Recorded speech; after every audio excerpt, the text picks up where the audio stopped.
YouTubers on my own YouTube page. I should really consider, not. Well, I don't use my other account for. Uh, don't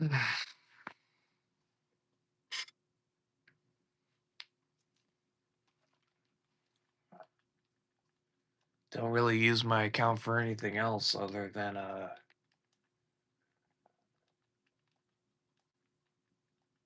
you know, that guy shows me Jesus. That's nice.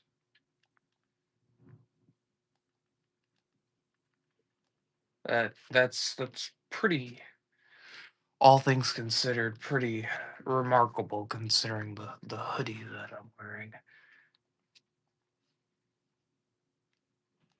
Is it working? I just want to double check. I have the live stream pulled up over here.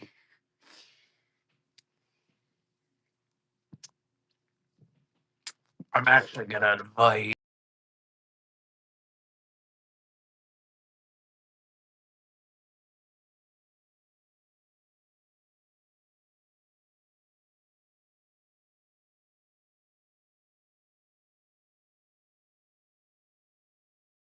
It.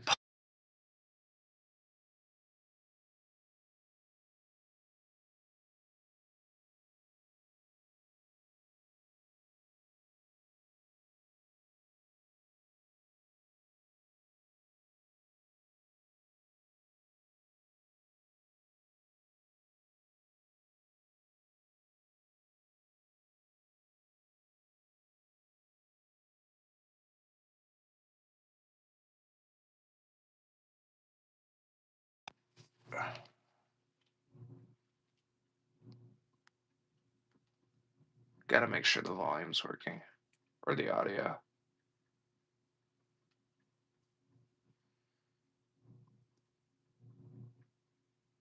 Is the audio working? Okay. Okay, audio's working.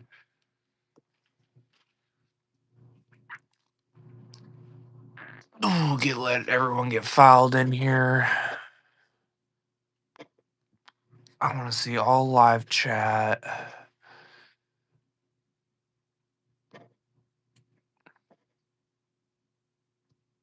Highlight. Oh, I didn't mean to save that. Oops. I'm trying to figure out what these buttons do. Okay, that one turns off my camera. Okay, I didn't want to do that. Is this the first time most people are seeing my face? I think this is the most first time a lot of you guys are seeing my face. I don't think most of oh my gosh, we have an influx of people here. Holy moly, 21 people in here already.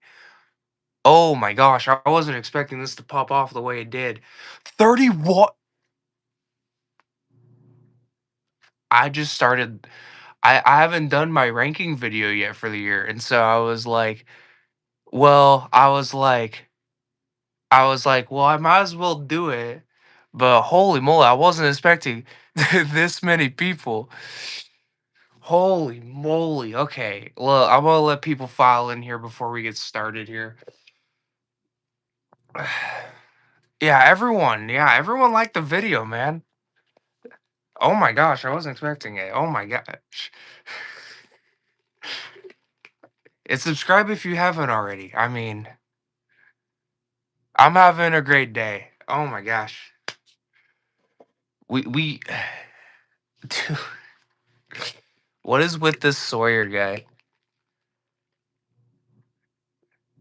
What is with this Sawyer guy? All right, 30 minutes. I was like, what is bro doing? Oh my gosh. How we doing today, guys? How we doing? How we all doing? It's been a fat minute. I did a live stream about a month ago now with Destiny, and then uh life got a hold of me. So I've been working on a bunch of different projects, including this one. This one, I was surprised I saw 87 movies last year. Granted, a good portion of that came from the majority of my year because, like, I love movies and stuff, and you know, I I don't really post reviews all that much, considering, the yeah, 87 new films, and I appreciate the subscribe, much obliged, my friend. Um, but yeah, I saw 87 movies. Um, I think out of all the movies I've seen, only like no, three were foreign films. I'm gonna include anime, so those won't be seen until almost the like top 10 though. And if you already know, if you saw the out of theater reaction videos, you would know what those movies were, because those made my top 10 last year. But yeah, so figured, who hasn't seen the movie Heat? It's a classic. It's a classic heist film. I just watched Crime 101. Crime 101. I think it was last Tuesday, and you can tell that that movie was inspired by Heat. Yeah, it's 95, Michael Mann, Al Pacino, classic, classic. Some of the greatest, usage of camera, great tension, inspired The Dark Knight. I got my water here. It's probably going to be a minute. 1995, yeah. Man, it's crazy to think that movies have evolved since like the early 80s and 90s. I mean, what was it? I think Avatar was the first like major motion picture to use all sorts of CGI, like with the 3D technology and whatnot. So like it's crazy that we went from like black and white films in like the 40s and 50s to Avatar in 2000 and what, 9, if I'm not mistaken. Was that 2009? I don't want to get my years wrong. Was it, or was it '07? No, it couldn't have been. I think it was 2009, if I'm not mistaken.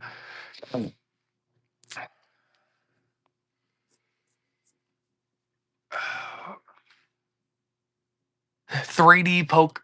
Thank you. I couldn't have said it better myself. It is literally just 3D Pocahontas. Those sequels are better though, I think.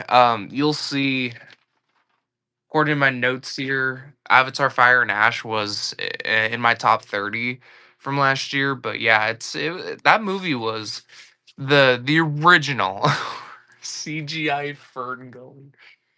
CGI Ferngully. Yeah, so if you guys don't know, you guys can follow me on Letterbox. My Letterbox account's the same name. Living Life 0117, same profile picture as my YouTube channel. Um, yeah, yeah. Dark Knight in 1995 and 3D Pocahontas. Yeah, I don't know. I love the visuals in those movies, but like, to be fair, you don't go for the story, and I find the stories to be painfully, generic, if you will. Uh Except for like the third one. I think what they did with Spider's character, I'll talk about a little bit more when we get to Avatar Fire and Ash. But with the new one, I fully like what they did with Spider's character and his character arc throughout the entire movie. That was very, very well written and well directed by Mr. James Cameron. I wish he would do stuff other than Avatar, but it is what it is. I'm not one to. Man, I can't believe we had a peak of almost 45 people in here and all of them just. But you'll see that way higher, actually, I think. I didn't even plan for that. I didn't plan for that to happen, but the slot it got placed in was pretty funny. But I'm gonna probably get us started off here. We have 87 movies to get through, so I was planning on doing this as a video, but when I sat down to record it at the end of December 2025, uh my camera, the phone that I use for all my recording, apparently my storage was full, and so I had to scrap that video. Um, Add a Q&A sticker. Your most satisfying in-game. What in the world? I can start a Q&A? What? No, I don't want to. No, I don't want to do that. Okay, okay, there we go.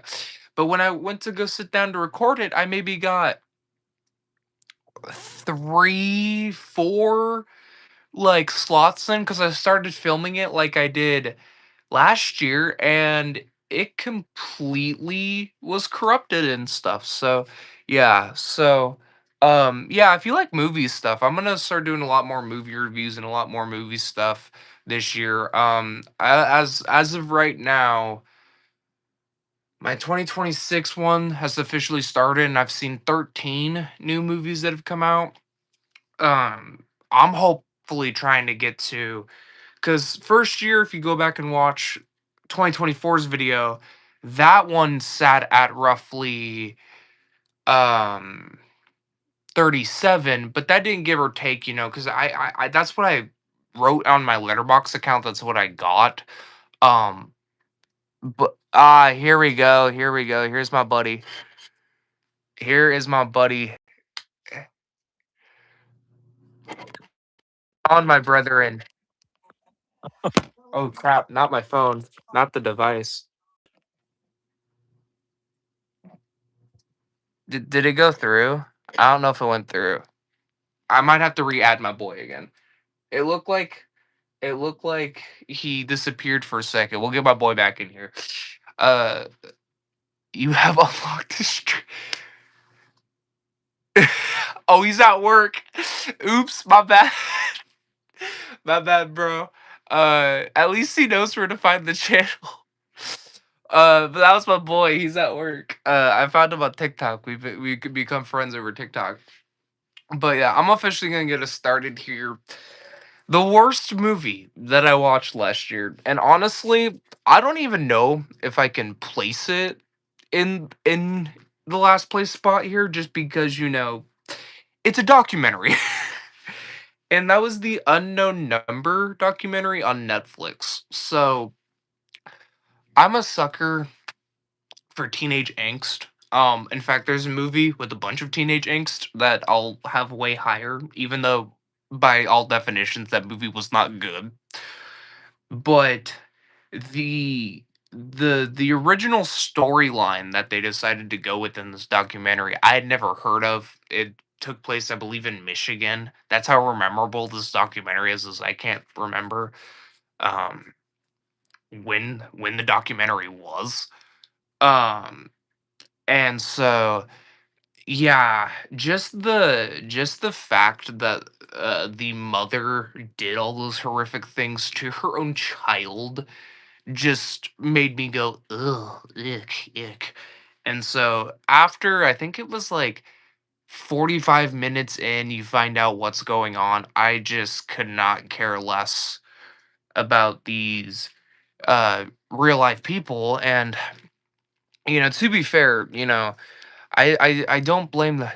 Yeah, it was a catfish situation. That's the thing, is that her mom was catfishing her daughter, and then the daughter would just, you know, the daughter was like, "Oh, I forgive my mom," and I'm like, the mom ruined a like really good relationship with like 4 different families. In fact, it was in this small town, this documentary. It took place in a really small town, and so, like, the whole town just loved drama, and so the mom was like, my thought process is the mom's like, "Oh, I can probably get some good drama going between 2 families, divide the 2 families, and then I'll make global headlines, because that's smart."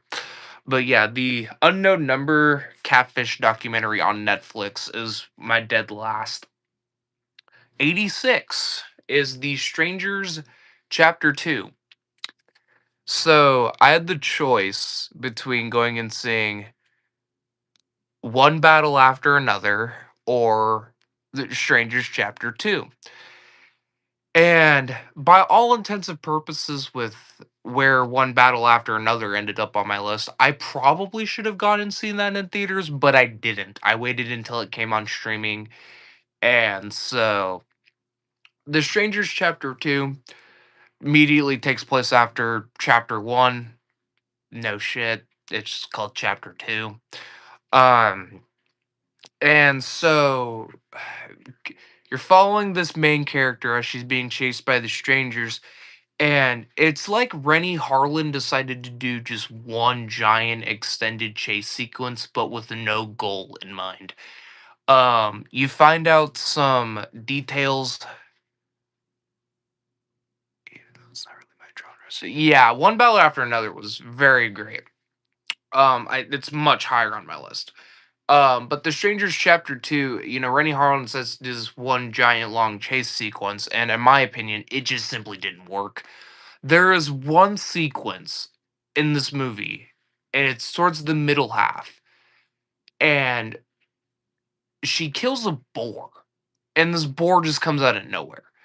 And so by the end of it, I was like, I don't need to see chapter 3. In fact, I haven't seen chapter 3 yet, and I probably planned on not to. I watched a bunch of spoiler reviews for it just because I didn't care enough to go and watch it. Even as a film fan, I try to have at least some sorts of standards in what I watch. Granted, I've already seen Return to Silent Hill and Psycho Killer, so that's how my standards go. But yeah, so other than that, I just simply didn't enjoy it. And also, if I'm looking over to the side, I'm trying to get a list of everything and I have my list saved. I have it saved in my letterbox, but yeah, if I'm looking over, it's just because I'm looking at my list here. In fact, I'm actually gonna prop it up like that. But yeah, that was number 86, The Strangers Chapter 2. Number 85, the first movie I watched this year, Amy Schumer's Kind of Pregnant. This was my worst film for the longest time. Not a very high bar to stand, but this was my worst film for a majority of 2025, and it's simply not funny. I don't know what people who finds Amy Schumer funny. If you are one person, I don't. Congratulations to you. Go buy yourself a lottery ticket, please, because you are one lucky person for finding her jokes funny. But to me, I just did not find anything in her catalog funny. This movie in particular is just a bunch of set of contrivances, one after another. From what I recall and what I remember, she was a school teacher and she set the school on fire at one point. Just a terrible movie with terrible character decisions, terrible character motivations. And the worst part is it's a comedy. It's supposed to make me laugh, and it simply did not make me laugh. And so that just again, if the worst thing a comedy can do is fail to make you laugh, and Amy Schumer's Kind of Pregnant just didn't. But yeah, number 85, Kind of Pregnant. Number 84, a movie that I got free tickets for. I probably should have just sold those tickets, but I had gotten 2 free tickets in a raffle, and I was like, sure. Story time, when I went to go sit down to watch this movie, the attendant clerk didn't know they were still showing it. And it turns out they were only showing it for, I think I got it on its last day at my movie theater. And I think they were trying to give me a blessing in disguise here. But unfortunately, I still had to sit through this movie. The Woman in the Yard at number 84 here. Um, I will say this. I think it's a overdone cliche in horror movies nowadays to use trauma as the driving force behind the horror. That being said, this movie is just simply boring. Um, it takes place in a single location, the single house, and would you believe me if I told you there was a woman that sits in the yard? Crazy, I know. But overall, it just simply didn't work. Apparently the director did some other cool movies and stuff. Yeah, it was so and then the ending where it's like, "Hey, if you off yourself, your kids will be better off without you." I think that's a terrible the way they decided to write that scene or direct it was terrible because that gives people the wrong lesson in certain things, especially when it comes to suicide and depression. But overall, I did not enjoy that movie. I found it painfully derivative and it wasn't scary. Like a majority of it is woman sits in the yard and the lady will go confront her. Lady says, "Didn't you want this?" And then she goes back in the house. Spooky stuff happens, and of course, it was produced by Blumhouse. And I will say this: Blumhouse movies are like movies your parents would find scary, but not like your average moviegoer that's seen a bunch of horror movies. But yeah, 84 is The Woman in the Yard. Another movie unfortunately had to pay for and watch, but at number 83, Hurry Up Tomorrow. This is the Weekend's movie with Jenna Ortega. I saw trailers for this and I thought, ooh, that looks interesting. That looks like it was produced by A24.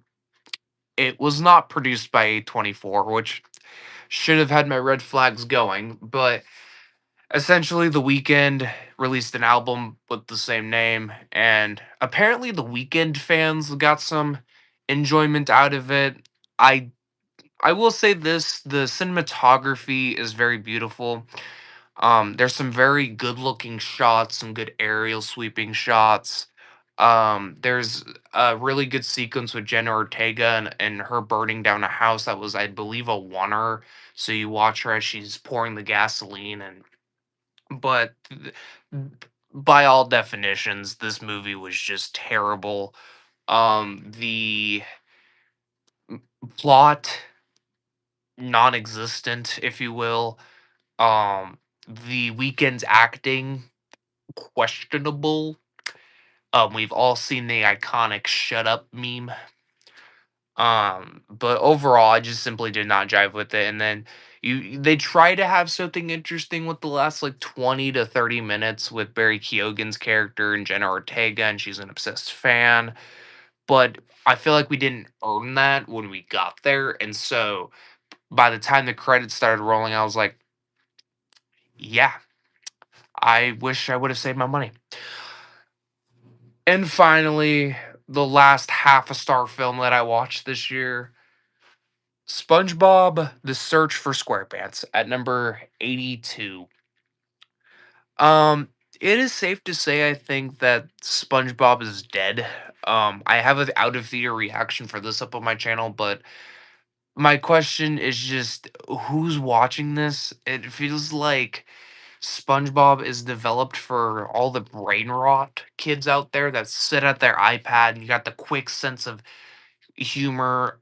I feel bad for the animators.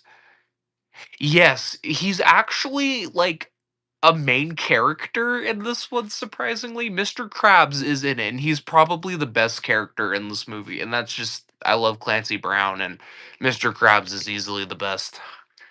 But, yeah, SpongeBob 4, I had, I got free tickets and I had enough time after my shift to go and watch it. And I just don't know what thought. I could have seen something better. In fact, it was either that or I believe The Housemaid, and I decided to go with this movie because I was like, maybe it's back, maybe it's enjoyable, but I simply just didn't get anything out of it. The Teenage Mutant Ninja Turtle short they played beforehand was freaking amazing. I that had my that had my gut buckling from a good belly laugh. But yeah, number 82, SpongeBob 4, The Search for SquarePants. Number 81, and the full list of one-star movies. So these are just movies that I found to be bad, with a couple of redeeming factors. But number 81, Megan 2.0. I'm gonna be honest, Megan 1 had the potential to be this. generation's version of Chucky. I think the original Child's Play series is phenomenal, except for Seed of Chucky, obviously. But if you're going 6 for 7 on your killer doll movies, I mean, you're hitting pretty much dingers all the way around. But it feels like in Megan 2.0, they took all the good stuff about the first one and were like, nah, we don't need that. Let's go for meme culture and popularity because Megan became so popular with their quirky little dance. It took a whole different approach in doing a Terminator. Killer Dolls just didn't do just never did it for me. Yeah, that's fair. I mean, to be fair, I have a fear of inanimate objects coming to life, and so maybe that's what my fear was when I was younger. But I watched Child's Play 4 when I was like, or Child's Play 3 when I was like 4. So, but yeah, but just they took the Terminator approach, and Terminator One's like a slasher almost. Um, uh, Boost up my pillow behind my back. My back's starting to hurt up a little bit, starting to cramp up a bit. But they took the Terminator approach and decided to, make it a full on like action sci-fi thriller, and it just simply didn't work for me. A couple of Megan's jokes did land for me though. I do remember laughing at a couple of the jokes, but other than that, the overall direction they decided to take it just simply wasn't good. I will say this though, if they do make a third one, I hope they go back to the horror roots, but I don't know, given the box office reports of Megan 2.0. I don't think it even made most of its money back, but yeah, that movie overall I just didn't like it. Number 80 is Icefall. This was a direct to streaming movie I found off of Vudu starring Joel Kinnaman, and it's your typical straight to DVD action garbage slop. Joel Kinnaman lives in a forest, and there's this MacGuffin at the bottom of a lake that these bad guys are trying to find. And overall, I wish Joel Kinnaman was in some better movies. I loved him in RoboCop 2014 when I was younger. I love him in the Suicide Squad, Suicide Squad, if you will. But his projects he's decided to do recently. I think the worst movie I watched of 2023 was Silent Night, and me and my buddy were hyped for that one because that one had John Woo directing, and it had Joel Kinnaman, and it was this guy that couldn't speak, and he's going on a revenge mission for his kids. And me and my buddy were hyped for it, but we didn't like it whatsoever. There was a couple of cool action sequences, but you can literally place that movie in any other setting and it would still make sense. But Icefall, it's just your generic, straight to streaming action movie. I'd probably recommend it to my dad and he would get a kick out of it. But yeah, other than that, I just simply didn't like it. I really wish Joel Kinnaman would pick better projects. And that was number 80. Number 79. Oh boy. The How to Train Your Dragon remake. So I have grievances with remakes and reboots, especially nowadays when that's all anyone wants to make. You have to warrant your remake or reboot. How to Train Your Dragon came out in 2010. In fact, I watched it for the first time last year. I watched all three. Well, I only watched the first two. I only watched. Yeah, I know I'm flogging a dead horse with that one, but the animated film only came out in 2010, and the remake came out in 2025. So that's only 15 years later. Like, I get Disney doing the remakes for Snow White, which I didn't watch, by the way. Snow White, Beauty and the Beast, Cinderella, Maleficent. I understand Disney doing it because a lot of their movies came out in the 90s, 80s. The kids that watch those movies have kids nowadays. No offense, but no one in my generation, 2010, well, I was born in 2004, but, it just, yeah, so, like, it just doesn't have that, like, r- remake that, like, when I heard about it, I thought it was an interesting concept to do. But then you look into the history of it, and it's like, well, no, How to Train Your Dragon only came out in 2010. And so those movies are great. The first one is one of my favorite animated movies of all time now. That movie made me cry. The music in that movie is beautiful. This remake offers literally nothing. I will say this, I love the main actor in this, and I love Gerard Butler. I found it nice that they casted his voice actor from it. But to me, I just didn't get anything out of it. It's a shot for shot remake with no flavor. They change minor things that you're like, why would you change that? Like, what's the point in changing that? You know, the the test flight sequence is one of my favorite animated sequences ever, and it's just as beautiful in live action as it is in animated, but that's all you get from it.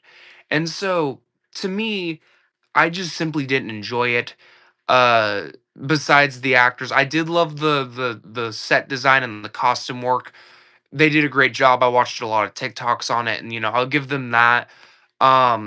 If I'm optimistic about How to Train Your Dragon 2 because I think that movie is very interesting in sense that it's a very good story. However, hopefully they change some stuff that I just didn't like from that movie.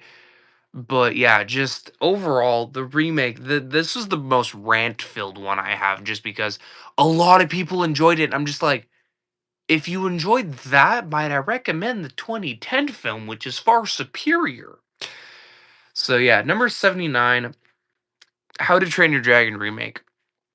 Number 78, Lee Winnell's Wolfman.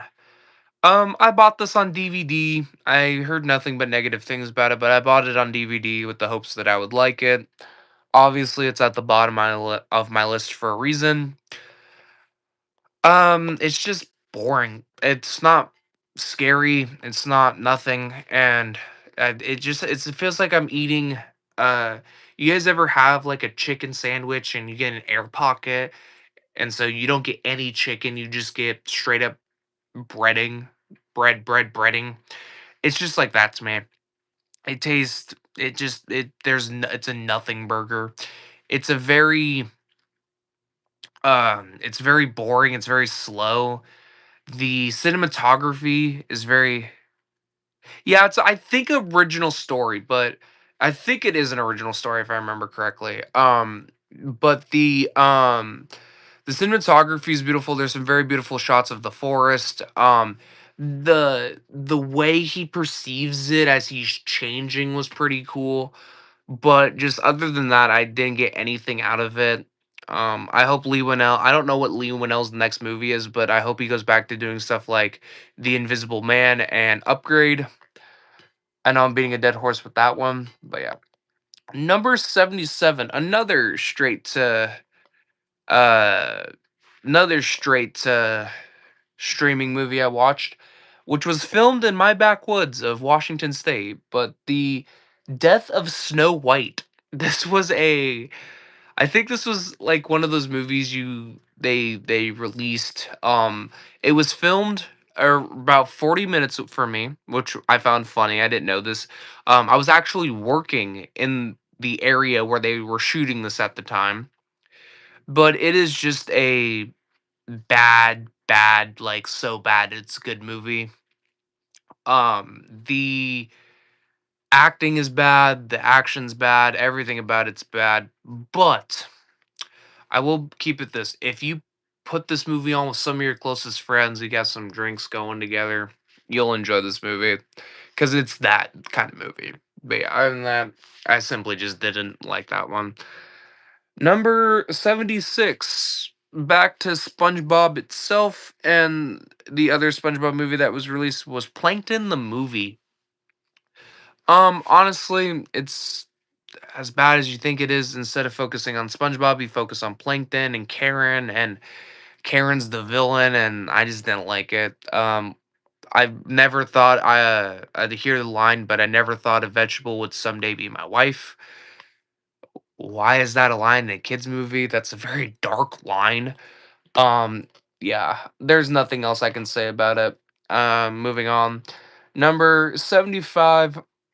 Oh boy, I actually watched this the day Rob Reiner was unfortunately taken from us, but number 75, Spinal Tap 2. I have never seen the original Spinal Tap. I was bored and looking for a movie to watch that came out last year, and Spinal Tap 2 looked pretty interesting. It's got this weird mockumentary style.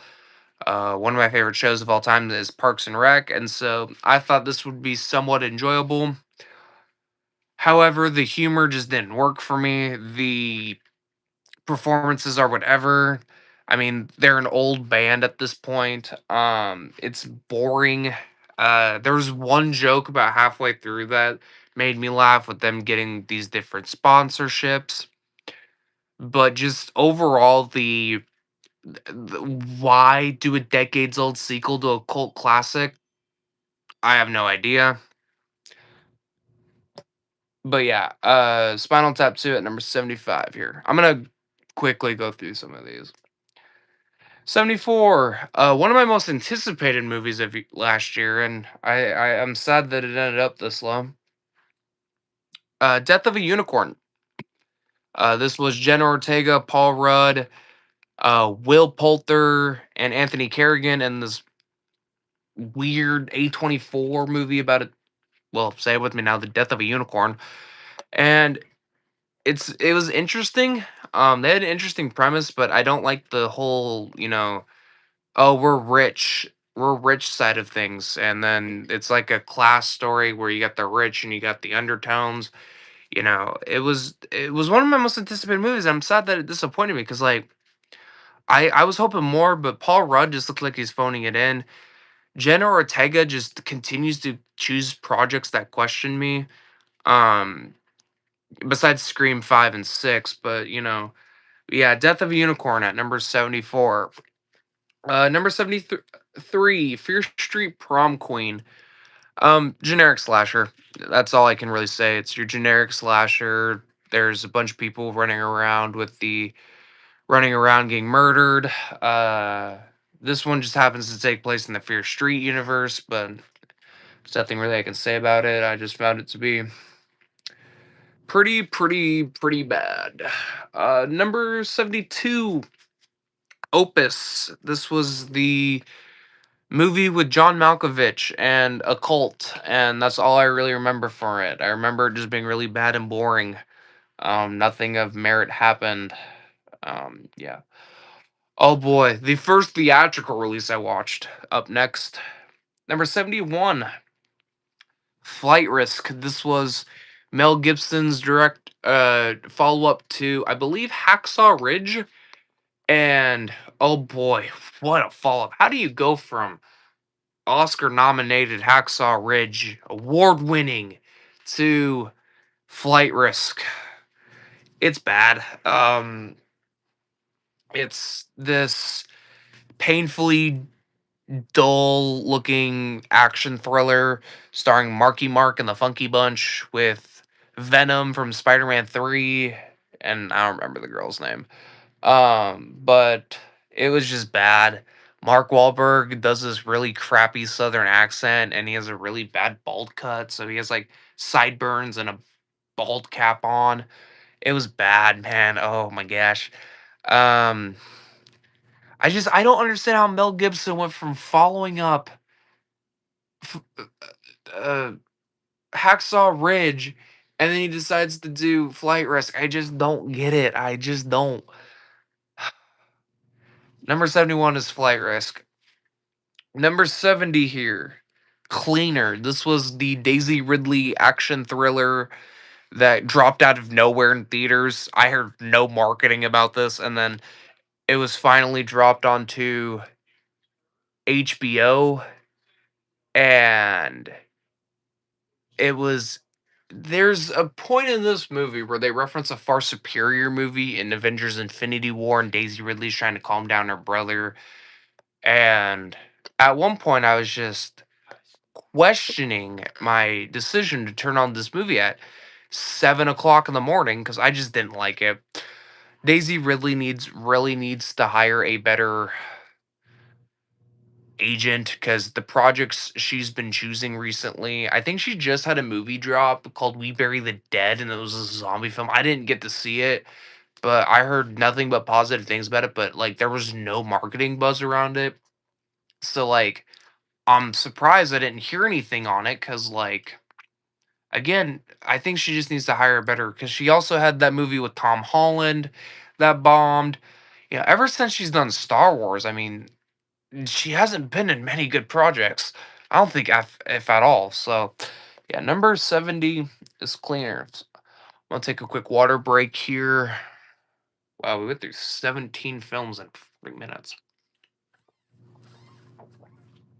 How we holding up, everyone?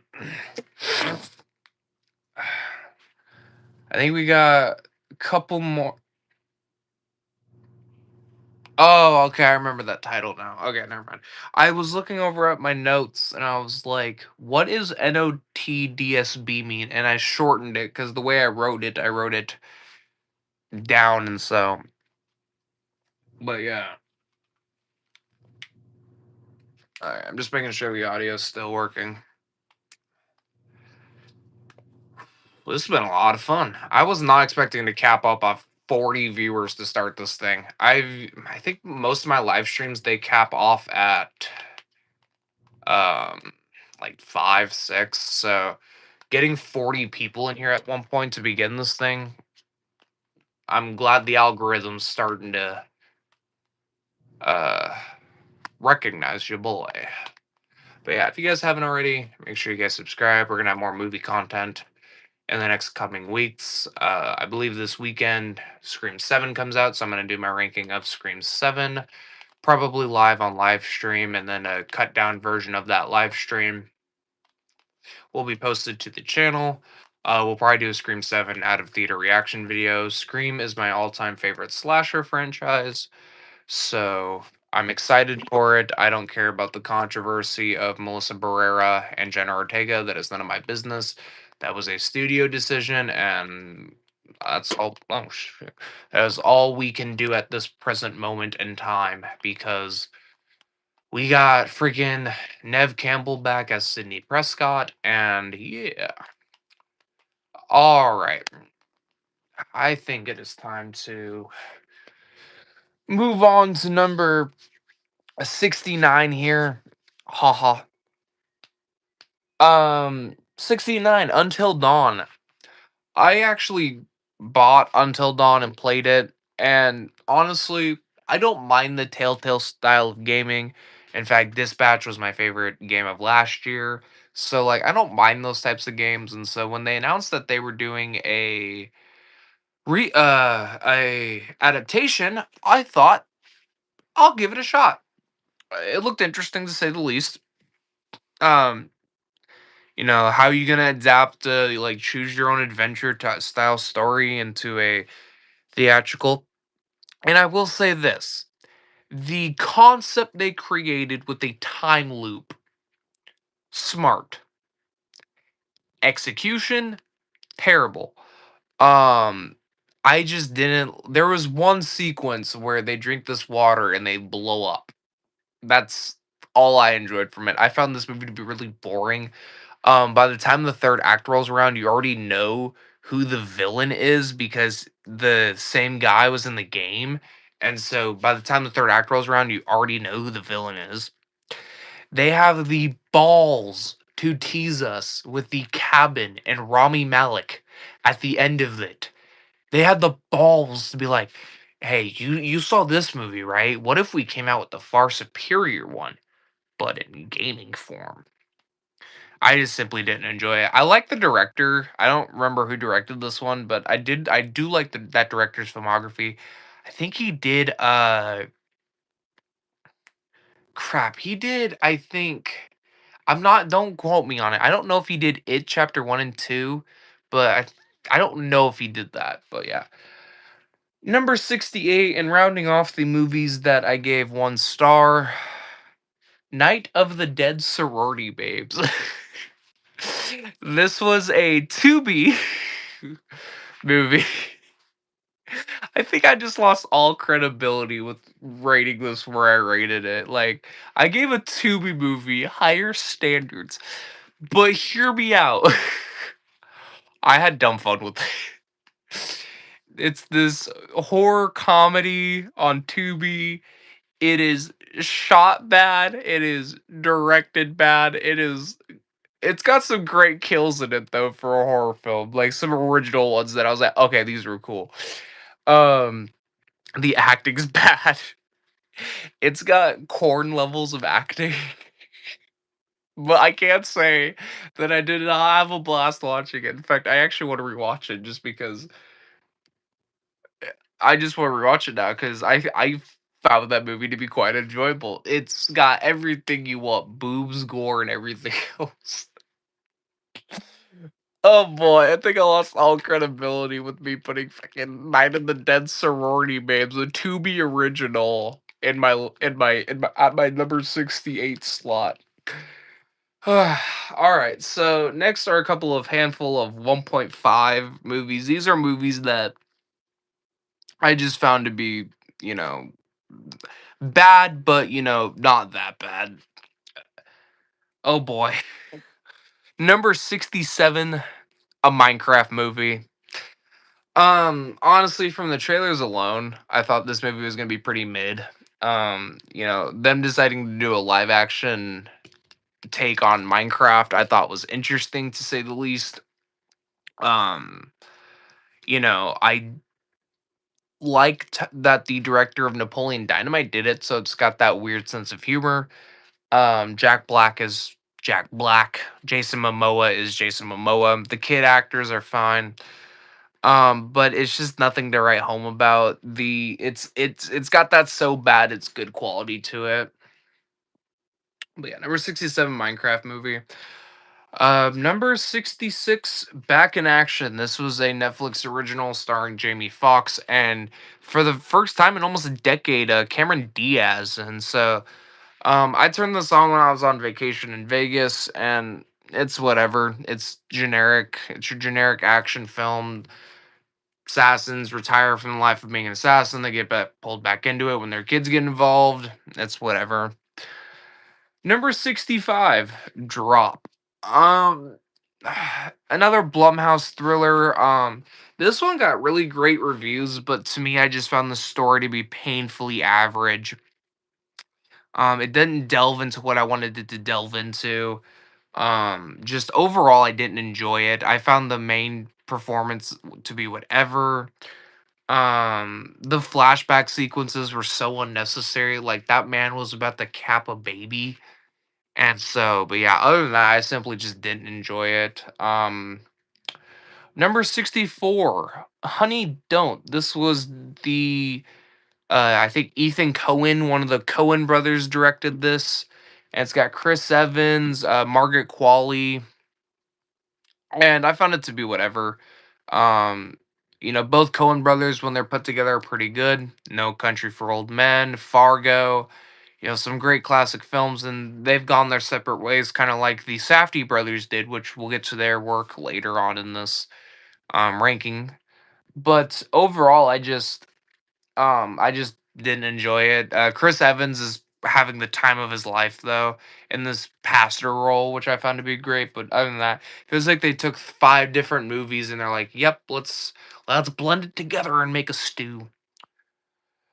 Number 63, A Working Man. This was the Jason Statham, David Ayer follow up to Beekeeper, which actually I think made my like top 25 last year, top 20, something like that. Um, What I loved about Beekeepers, it didn't take itself seriously. It was this stupid premise that they knew was stupid, and it worked for me. I enjoyed it. I liked the bee puns. I liked the action. I thought it was this great thriller, action thriller. I liked Josh Hutcherson and as this baby back boy Rich. But overall, I just didn't enjoy it. It was terrible. The actions, whatever. It takes itself so seriously with a title like that. I was expecting a lot more of the beekeeper, and I just simply didn't get that. Excuse me. But yeah. The opening credits were pretty cool. It felt like I was loading into like a Call of Duty mission. Um, yeah. Number 63, A Working Man. Number 62, oh boy. I did a double feature with this movie as well. I Know What You Did Last Summer, the requel. Um, I didn't care for it. um, I like the original, but it came out in that era of slasher films where everything was trying to be Scream and everything was written by Kevin Williamson, and so I just simply didn't enjoy it. It's uh a very there's no good kills. The reveals at the end ruin the legacy of the first two movies. Um the whole men are crazy and need to get mental health ending was just not my cup of tea. Yeah. Number 61, Jurassic World Rebirth. I think we can stop with the Jurassic Park movies after this point. The original's a classic for a reason. 2 and 3 I get fun out of. Jurassic World I enjoy, but the last like 3 Jurassic World films have not been for me. Don't know why you get Oscar winner Mahershala Ali in this. I don't know why you get Scarlett Johansson. You can replace any of their characters with any other actor and they're just generic cannon fodder. The dinosaur designs are cool, but there's just nothing here. There's just nothing we haven't seen from this franchise that this movie already doesn't show. And so overall, there's just nothing to me. Now to get into the side of the list where I gave everything 2 stars. These were not as bad as I thought they were going to be, but still pretty bad. Number 60. Oh boy, I probably just lost all credibility again. Popeye the Slayer Man. This was another voodoo movie I rented.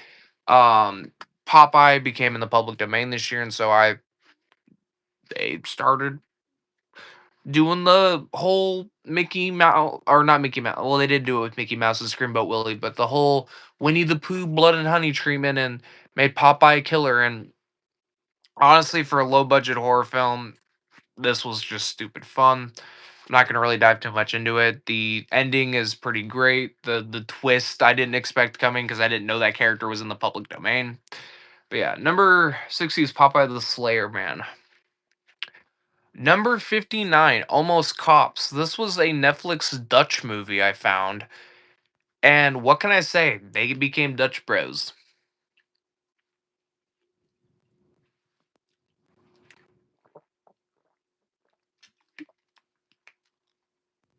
No?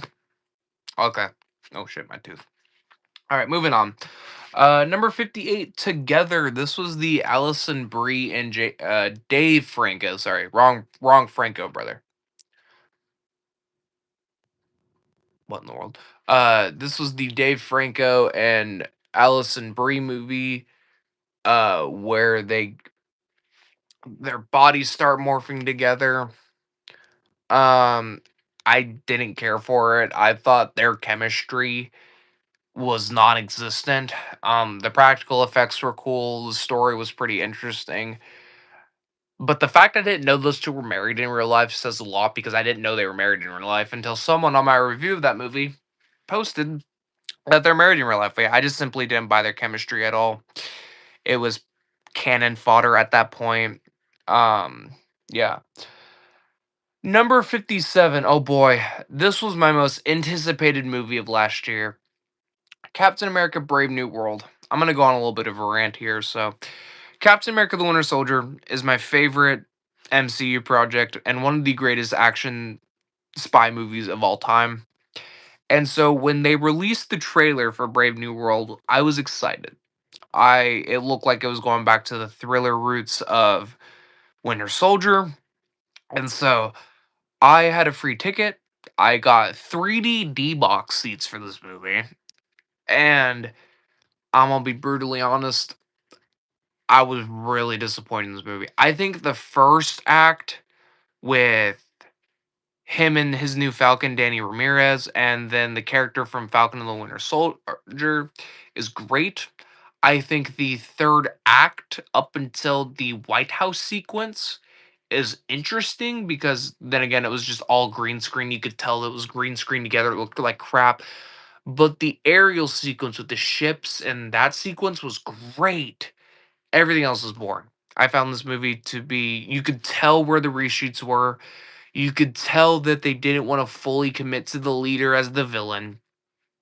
And so it was just whatever. I found it to be so just average at that point. And so like it wasn't as bad as people were saying, but you could tell with the constant reshoots, the constant delays, and then, them pushing it to February and stuff, it was just gonna be a wreck, and it showed that it was. Number 56. Uh oh boy, I've been watching a lot of this director recently, but this was Paul W.S. Anderson's In the Lost Lands. This was an adaptation of a George R. R. Martin book.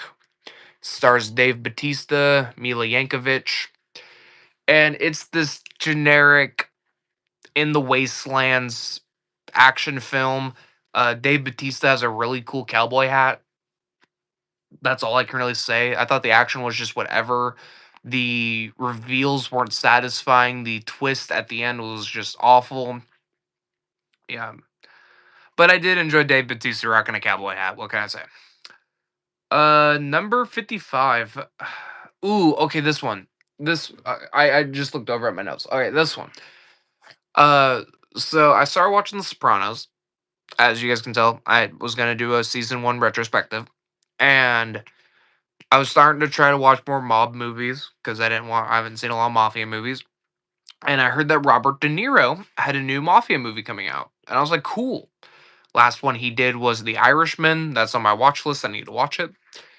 However, I just simply did not like the Alto Knights. Robert De Niro plays two different characters, and overall, the movie just feels like it can't find its footing. And also, it feels like it wanted Joe Pesci to be in this movie, but he retired. And so, you know, you don't need Robert De Niro playing both characters, and that's what they decided to do here.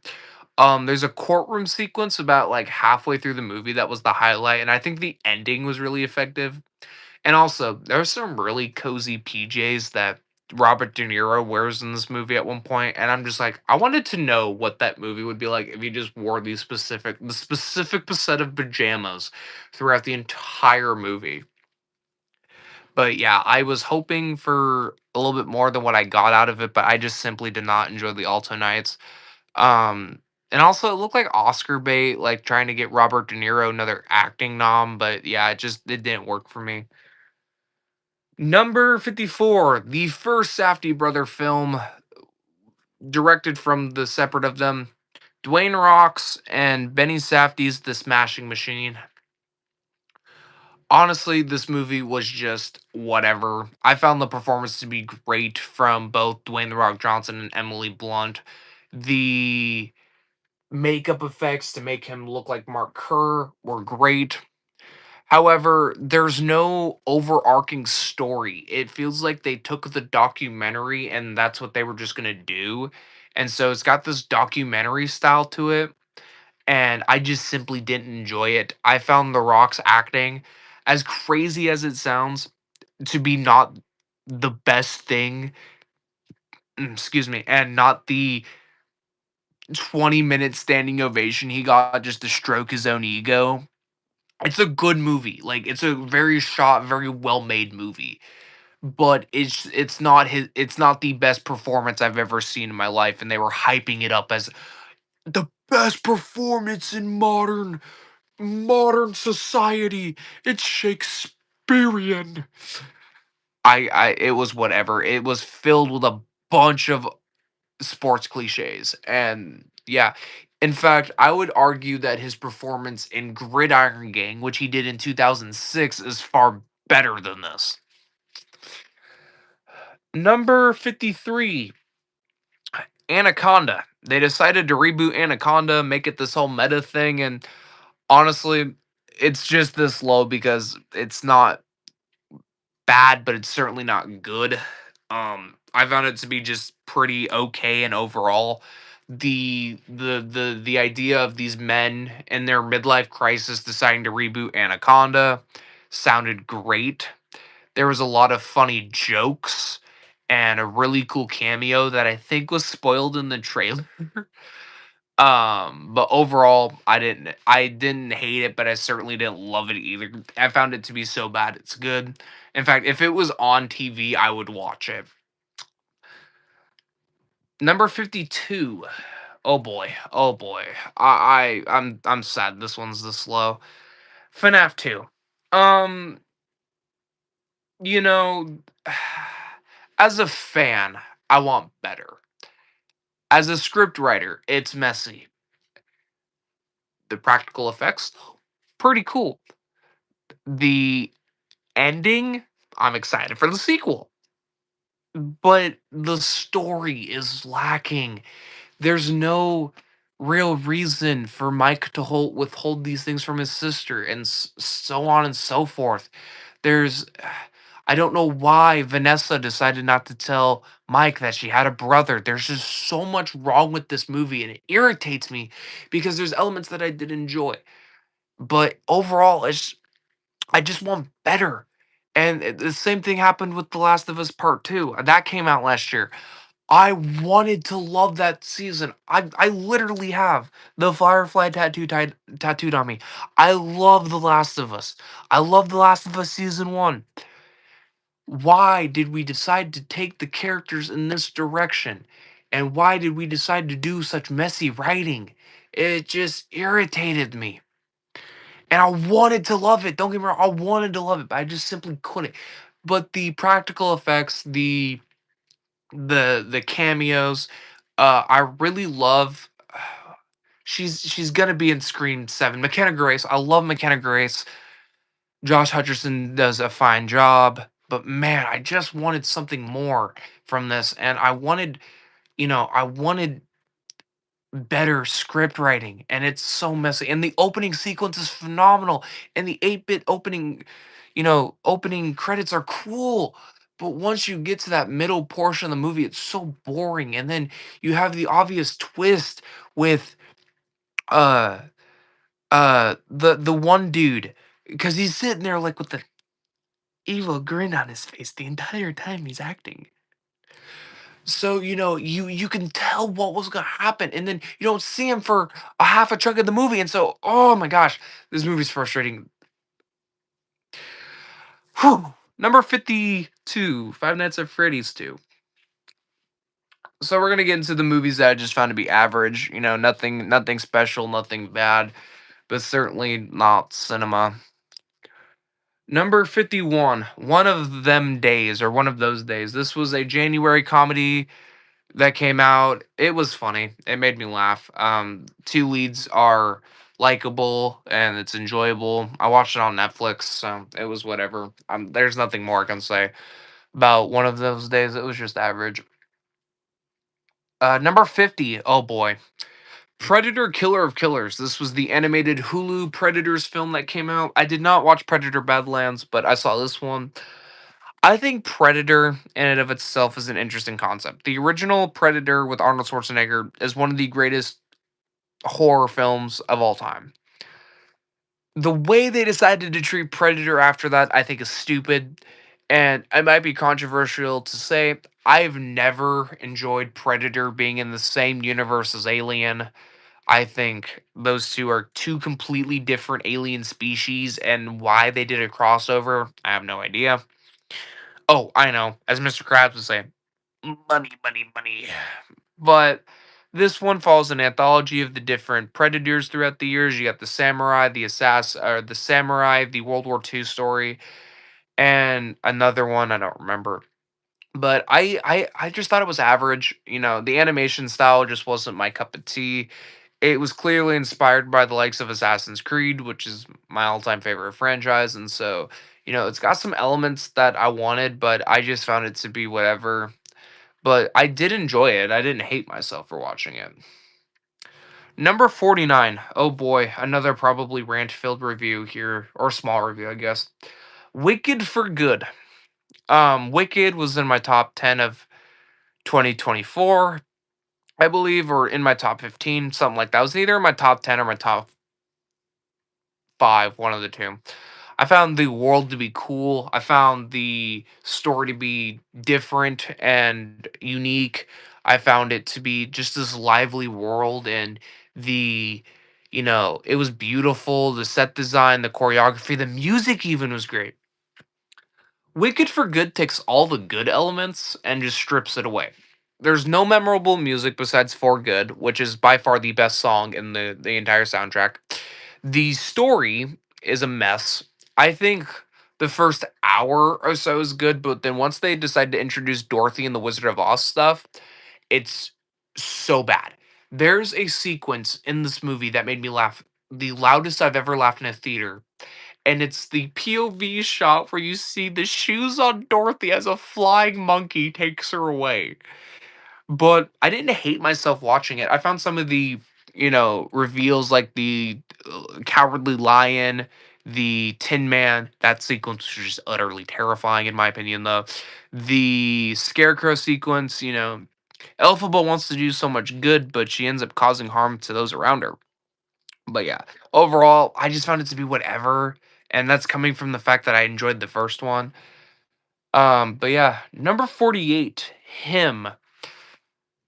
For the longest time, I didn't know where to put this one on my list.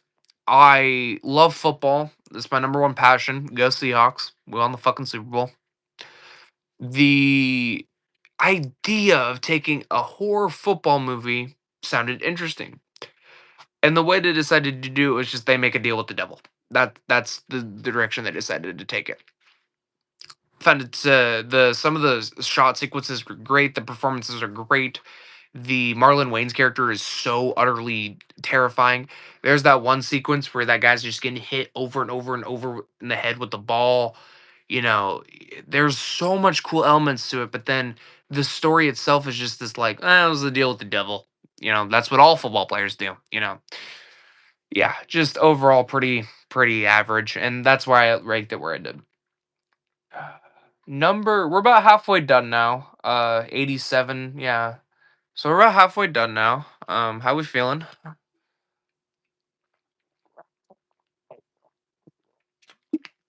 How we doing? How we doing?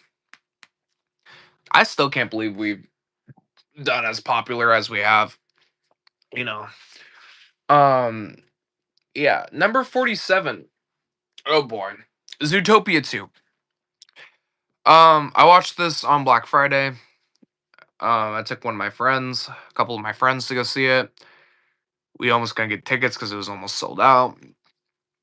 Honestly, I found this movie to be just whatever for a kids film. The story direction they decided to take the characters with Nick and Judy fighting again was just why. It also for a sequel that takes place almost 10 years later, it follows up directly after the events of the first one. Um the twist villain, if you will, was the Pauber was terrible. The idea of us doing the same storyline of, hey, let's take, predators are bad, let's do reptiles this time. And it looks like they're going to be doing the same thing with the third one with well, they got to make a third one at this point. This one made over 1.6 at the box office, so but the direction they decided to take for it was just, whatever.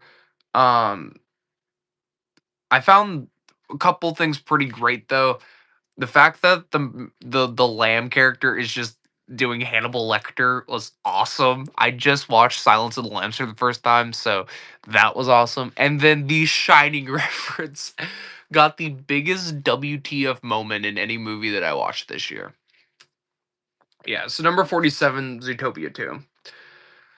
Number 46, The Accountant Squared, or The Accountant 2. I actually watched the first Accountant before this. I thought the first Accountant movie was this great, action movie. He's autistic and he's got the special knack for numbers, and he's also an assassin. I thought that was cool. It's a dad movie. It's very much a dad movie, and I thoroughly enjoyed it. The sequel, while not while not bad, I didn't certainly didn't love it either. I thought the direction they decided to take with The brother character and them doing like a brother comedy was just whatever. The action sequences were nothing memorable. I remember a lot from that first one, including the house sequence. But yeah, I just don't remember anything much from this movie. But yeah, I didn't mind it. It's like a good, like, put it on the background while I'm doing homework, type of movie.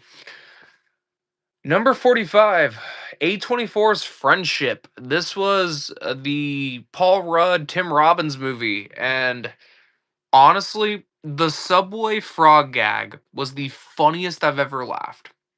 However, this is the most A24 movie A24 has ever made. It's this awkward comedy. And I don't mind Tim Robbins. I find some of his sketches to be really funny. He has the funniest cameo in Scream 6. But to me, I just simply I didn't love it, but I didn't hate it. I didn't know what was going on half the time. It felt confusing. I felt like it wanted to be this psychological like thriller, but it turned it into a comedy. And so yeah, but the frog and Subway sequence was the funniest I've ever. I just ordered Subway. But yeah, number 44. Oh boy, this one disappoints me. This one disappointed me because I love this franchise. Ballerina from the world of John Wick. This was the spin-off with Ana de Armas and takes place in between chapter 3 and 4. And honestly, I found this to be whatever. The action sequences, like the third act itself, was pretty great. But other than that, I didn't enjoy the story. It decided to take this cult. She's going to kill this cult leader vibe, and then she fights John Wick. And I just found the story to be whatever. Uh, the the member berries of like John Wick being sprinkled in was like remember Keanu Reeves as John Wick, remember?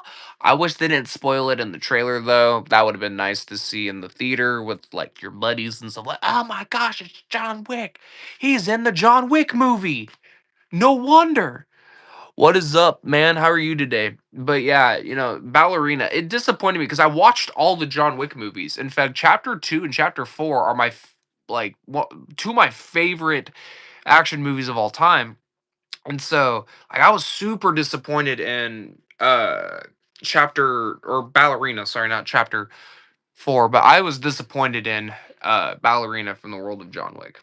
And finally, to round off the 2.5 star films here, I have Karate Kid's Legend. I thought this movie was just whatever. The main character, played by Ben Wang, is pretty whatever. I hate that they brought back Daniel. He's just like cannon fodder. He's only in the movie for like 30 minutes. But yeah, just overall I did not enjoy it. The third act was pretty predictable because you know who's gonna win. It's a Karate Kid movie. I need to finish Cobra Kai. Actually, I have not finished Cobra Kai. But as far as your question goes, Gork, I'm doing pretty good. Just ranking all the movies I watched this year, and right now we're at 42, so we're almost done. We're on my last page here. But yeah, I like those movies though. My best analogy is this: it's like Little Caesars pizza. It's not great pizza. It's not bad pizza. It's just whatever. But yeah, so Karate Kids Legends. All right. I think we're at the point where we're about to get through a bunch of 3-star films, which in that case, we have a bunch of 3-star films. And so I'm going to be pretty honest here. I'm running out of analogies to use. But hopefully, I can come up with some good analogies for these movies and stuff and not make this boring. The last thing I want to do is bore you guys with a ranking list. But yeah, so I'm going to take a quick break here since we're at 42. Talk with you guys, see how you guys are doing.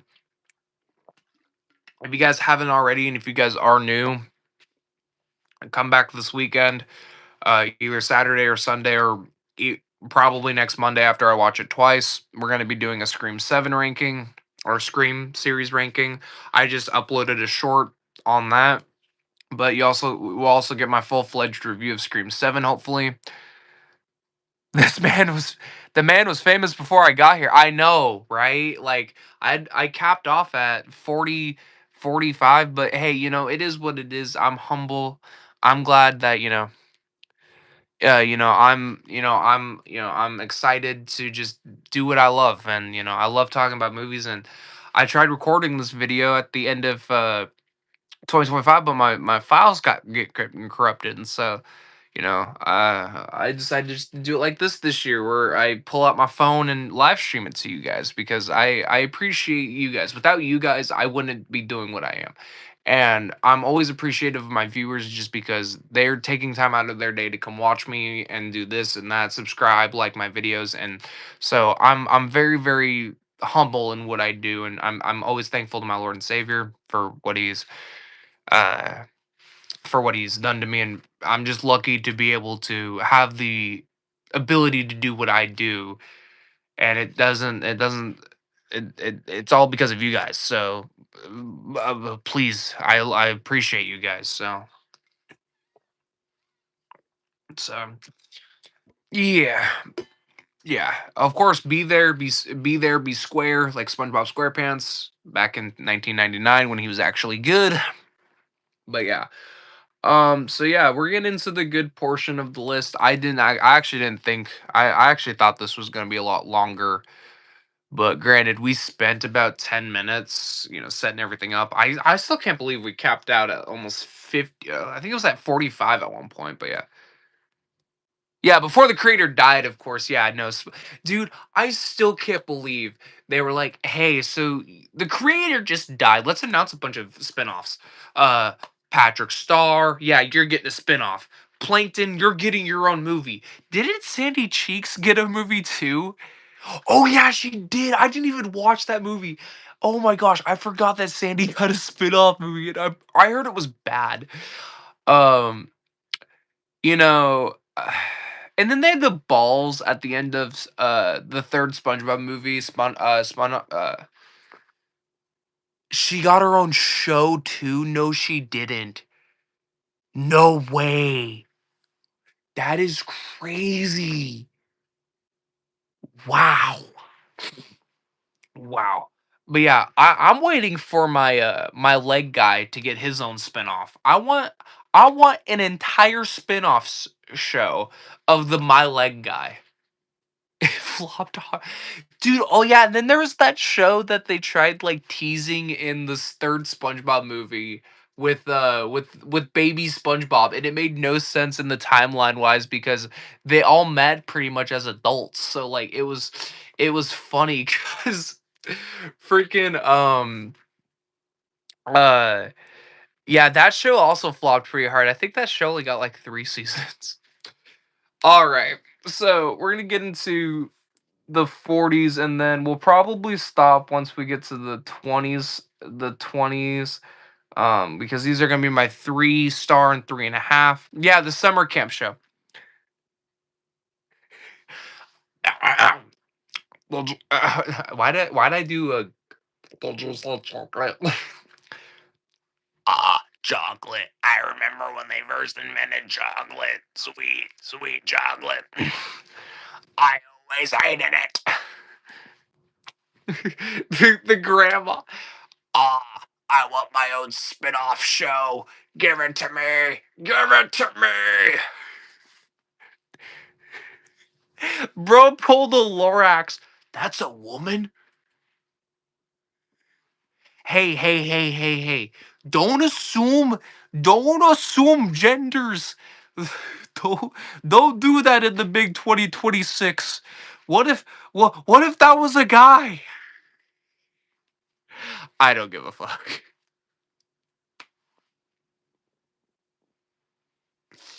Oh boy, Twitter's gonna have a field day with me once I get famous. They're gonna pull up this clip. I'm gonna get clip farmed in the year 2045. I'm gonna be making movies, and someone's gonna pull this footage up from what year we in 2026. He hates the LGBTQ people. Get him. What the fuck am I doing? You better give me a mansion. I will. I will let you live in my mansion. I will give you your own private domicile. I don't know who Gork is, but I got you, my friend. I think that's my buddy, actually. I think Gork's my buddy. I just don't know if it's my buddy or not.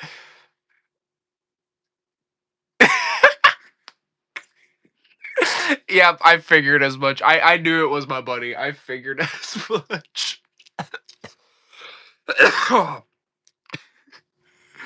I figured it was my buddy.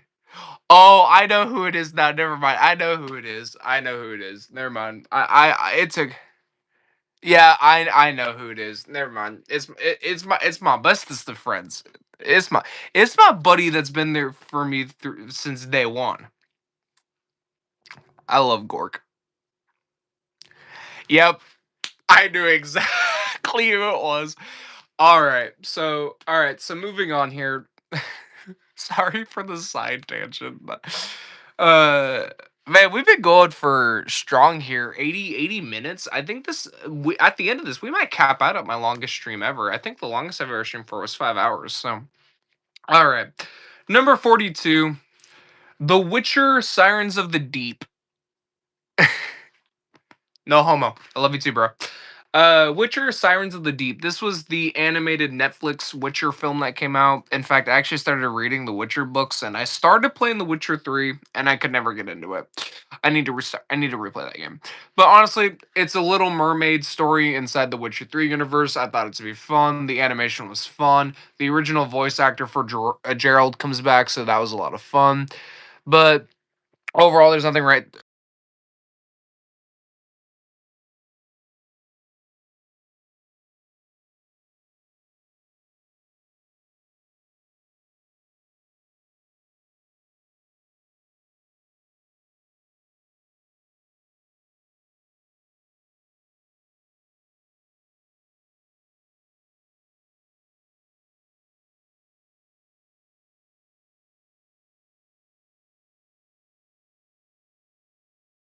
Okay. Whew. Whew. Okay. We're back. The live stream crashed for a second. I love this. Hang on. I have the stream pulled up on my phone. The face I made. But yeah, we're back. Oh my gosh. That scared me for a second. It crashed. I was like, no. Oh my gosh. Okay. Are we back now? 9 likes. I appreciate it. 3 people in here. Let me know if you guys can hear everything properly. We did crash for a second. Very, very funny. Yeah. Oh my gosh. Whew. Oh my gosh. That scared me for a moment. I was about to be like, dude, this video is cursed. This stream's about to be so cursed. Or this video of itself is about to be cursed because like, all right. So yeah, but overall, I did not enjoy, or I enjoyed Sirens of the Deep. In fact, it was in my top 10 for the longest time until I actually saw some good movies last year. All right, number 41, the follow-up to Glass Onion, a Knives Out story, was Wake Up Dead Man. Um, I like these movies, but this one just wasn't for me. The story itself wasn't as interesting as the other two. Them deciding to take the religious aspects, I thought was very, very interesting, but it just didn't add anything into that genre. I like Ryan Johnson as a director. I just found it to be very boring. The reveals itself weren't satisfying. Um, but yeah, overall, I didn't mind it. I love these movies. I like a good murder mystery, but I think it's easily the weakest of the. Yeah, it just didn't feel like a who done it. It was easily the weakest three of the weakest of the or the not the Glass Onion, the Knives Out trilogy we got. But yeah, number 40, Dogman. This was a animated movie that came out. My little brother is obsessed with the Dogman universe. I didn't take him to go see it, but I wanted to. I think I got sick in February, and so I just didn't have time to take him. But yeah, Dogman, I found the animation style to be quite cozy. You know, I liked Pete Davidson as the cat, and his relationship with his son was pretty interesting. The story itself, like I said, it just got me all warm and cozy inside. Like it felt like the Peanuts movie from 20. When did the Peanuts movie come out? Was that 2015? I might be wrong, 2015 or 2016, but that animation style just got me all warm and cozy. It's got that like blue sky feel to it. But yeah, there's nothing to write home about. Ah, ah, yeah, man. I was sick as a dog. Ah. Yeah, 2017. So like I did like it just got me that like I'd post up with like my warm bowl of soup and just watch it. Um Number 39. Caught Stealing. This was Darren or Aronofsky, Darren Aronofsky's follow up to The Whale. His Oscar nominated Best Picture nominee, The Whale, and it stars Austin Butler. This movie was fun. I actually had a lot of fun with it. I like the baseball references, but it felt like they took the story of alcoholism and they turned it into a generic action movie. The side characters were funny. I found Bad Bunny to be the best side character in this entire movie. Um, yeah, overall, just it was whatever. I didn't hate it. I didn't love it, but I'd watch it again. Like the rest of the list here, I would probably watch these movies again if they were on TV. Like even some of my 2.5 star films, I'd watch again. Hell, even some of the 2 star films, I'd watch again. But it was just whatever. And I'm certainly not going to watch any more of Darren's work after his announcement of that stupid fucking AI show he's got coming out, which by the way, if you know my stances, I dislike AI. People need to be creative and AI is just not creative. You can't replicate what humans can do using an algorithm. Number 38. A bit of a controversial take. Yeah, AI is cheap. But number 38, kind of a controversial opinion. I really enjoyed Happy Gilmore 2. Is it as good as the first one? No. The Happy Gilmore one's a comedy classic. But I did laugh quite a bit in Happy Gilmore 2. I found Bad Bunny's character to be funny. I found the different sorts of actors they decided to cast in this movie to be funny. I like the Sandler boys. I wish it focused more on them. I like the relationship it decided to go with Adam Sandler and the daughter character. Yeah, like the hidden alcohol gag was. Don't get me wrong. I think it was terrible decision for them to kill off the wife. But for that gag alone, where he's sneaking alcohol and different things, I found to be kind of funny. Granted, I know one of my favorite YouTubers, Sean Chandler. Shout out him. He's one of the people that inspires me. He didn't like the movie, and that's because he's a recovering alcohol, or he was a recovering alcoholic. So like I understand people that didn't enjoy that running gag, and I just found the movie to be funny. Is it as funny as the original? No. But I found it to be a worthy sequel that, you know, takes Happy and develops his character a little bit. But it's not gonna win any awards, and I love the goofy golf aesthetic towards the end. I thought that was just dumb fun. But yeah, overall, Happy Gilmore 2 at number 38. Oh boy. Oh boy.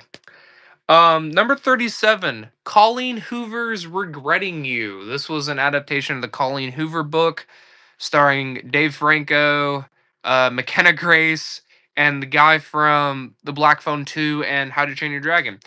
Actually, hilariously enough, I did a double feature with the same actor. So I watched Regretting You and then I watched The Black Phone 2. Two polarizing different um two polarizing different um performances there. Honestly, I found this besides like the contrivances, like if the mother just would have been honest with the daughter and stuff, like you can nitpick stuff like that. I found this to be a really solid, like, you know, suffering from depression, you lose someone, type of thing. I found the story to be interesting, but it's just those little things like if they waited a year, but like if you nitpicked certain things like that, you wouldn't have a movie. And so like I thoroughly enjoyed the teenage angst. I thought the performances were solid here. The funniest thing about this is just that giant AMC ad. If you guys don't know, I work at an AMC now, so it's pretty funny. But yeah, so by the way, AMC is not sponsoring this. I gotta say that right now. I work at AMC, but I'm not sponsored by them. I just gotta throw that out there. I may work at an AMC, but yeah, a lot of these though I paid to go watch before I started getting my tickets for free. So, um, yeah, number 36. Oh boy, this movie totally sponsored. Yeah, make sure you guys go to AMC, your local AMC theaters. Support them. Just support your local movie theater in general. That's all I gotta say. Number 36, The Running Man. This was the a new version adaptation of the Stephen King book. And honestly, I enjoyed a good portion of this movie. I would say I enjoyed a lot of it up until the third act. I think the third act completely ruins this movie. The reveals they decided to do instead of just letting the audience interpretate them were terrible. But the action itself and Edgar Wright's direction I thought were great. I adore Glenn Powell in the roles he's decided to take on. In fact, I just watched How to Make a Killing recently. He did great in that movie. So anything Glenn Powell's in has my heart ready to go. But yeah, overall, a really solid action movie with great performances, great action, a great popcorn flick, if you will. Number 35, Hard Eyes. This was the Valentine's Day slasher that came out, and honestly, it was pretty solid. Mason Gooding's in this one, and he's great in these Scream-esque movies. I thoroughly enjoyed it. I thought the killer reveals were satisfactory enough, even though if one of them was just way too out there. Um, the kills were freaking great. The opening kill with the wine cellar was great. I was not expecting for that movie to be as brutal as it was. The soundtrack with Amazed by Lone Star at the beginning was great, and you have some other goodies sprinkled throughout. The sequence at the drive-in was great, and even the ending was pretty solid, all things considered, with great practical effects. Yeah, it was just a really solid, thriller, solid slasher movie. I'd watch more. I'm a sucker for a good slasher, so I'd watch a lot of these, except for fucking Psycho Killer, which I need to. I don't know if I want to do a rant on Psycho Killer because that movie was awful. Oh my gosh. Um, let's see here. Number 34, Freakier Friday. This was a sequel to Freaky Friday from the early 2000s. We got Lindsay Lohan back with Jamie Lee Curtis. I thought it was fine. I was the only one in my theater for this one, so I thoroughly enjoyed it. It's got that Disney Channel movie vibe to it, and I like those types of movies, so it's nothing special to write home about. There's a couple of funny gags. The soundtrack was surprisingly funny. They played the Tum Thumpking song at one point. I don't know why I got Chappelle Runs Hot to Go in there, but overall I enjoyed the soundtrack too. But yeah, it was just a solid, legacy sequel that or not justifies, but it was a worthy legacy sequel that you got to see these characters 20 years later. Number 33. Oh boy. Fantastic for the first steps. I wanted to like this more than I did. I think this movie is really great for like three-fourths of it. But there's a lot of stupid shit in this movie. In fact, I watched it opening weekend and I enjoyed it. I thought it was solid. I thought it was better than the other adaptations we've gotten of the Fantastic Four. And then I went and rewatched it with my buddy. We were the only ones in the theater, so we were able to nitpick in the theater the contrivances and grievances we had with the movie. But overall, it's got that Saturday morning cartoon vibe to it.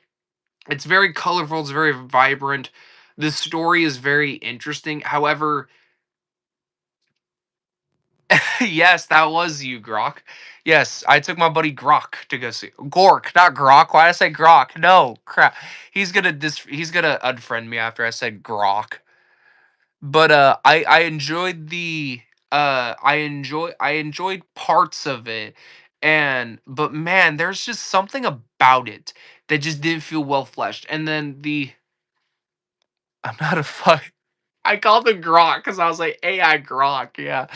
But yeah, there's just something that just like both times I watched it, I just felt like off watching it. But I thoroughly enjoyed it. I thought Vanessa Kirby is the standout though. I loved her performance, and I love Ben Grimm, The Thing, and Joseph Quinn as Johnny Storm. You know, the cast is great, and I would say the weakest actor is Pedro Pascal as Mr. Fantastic. That's probably the weakest uh casting there, and that's saying a lot given the fact of the lineup there.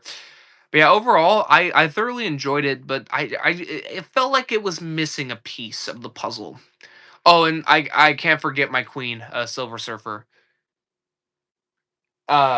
Silver Surfer. You know, I would gladly pull a Mad Max Fury Road spray paint. What a wonderful day. Um. Okay, number 32 here. Novocaine. This was the Jack Quaid movie where he can't feel pain and he has to save the girl from Jack Nicholson's son.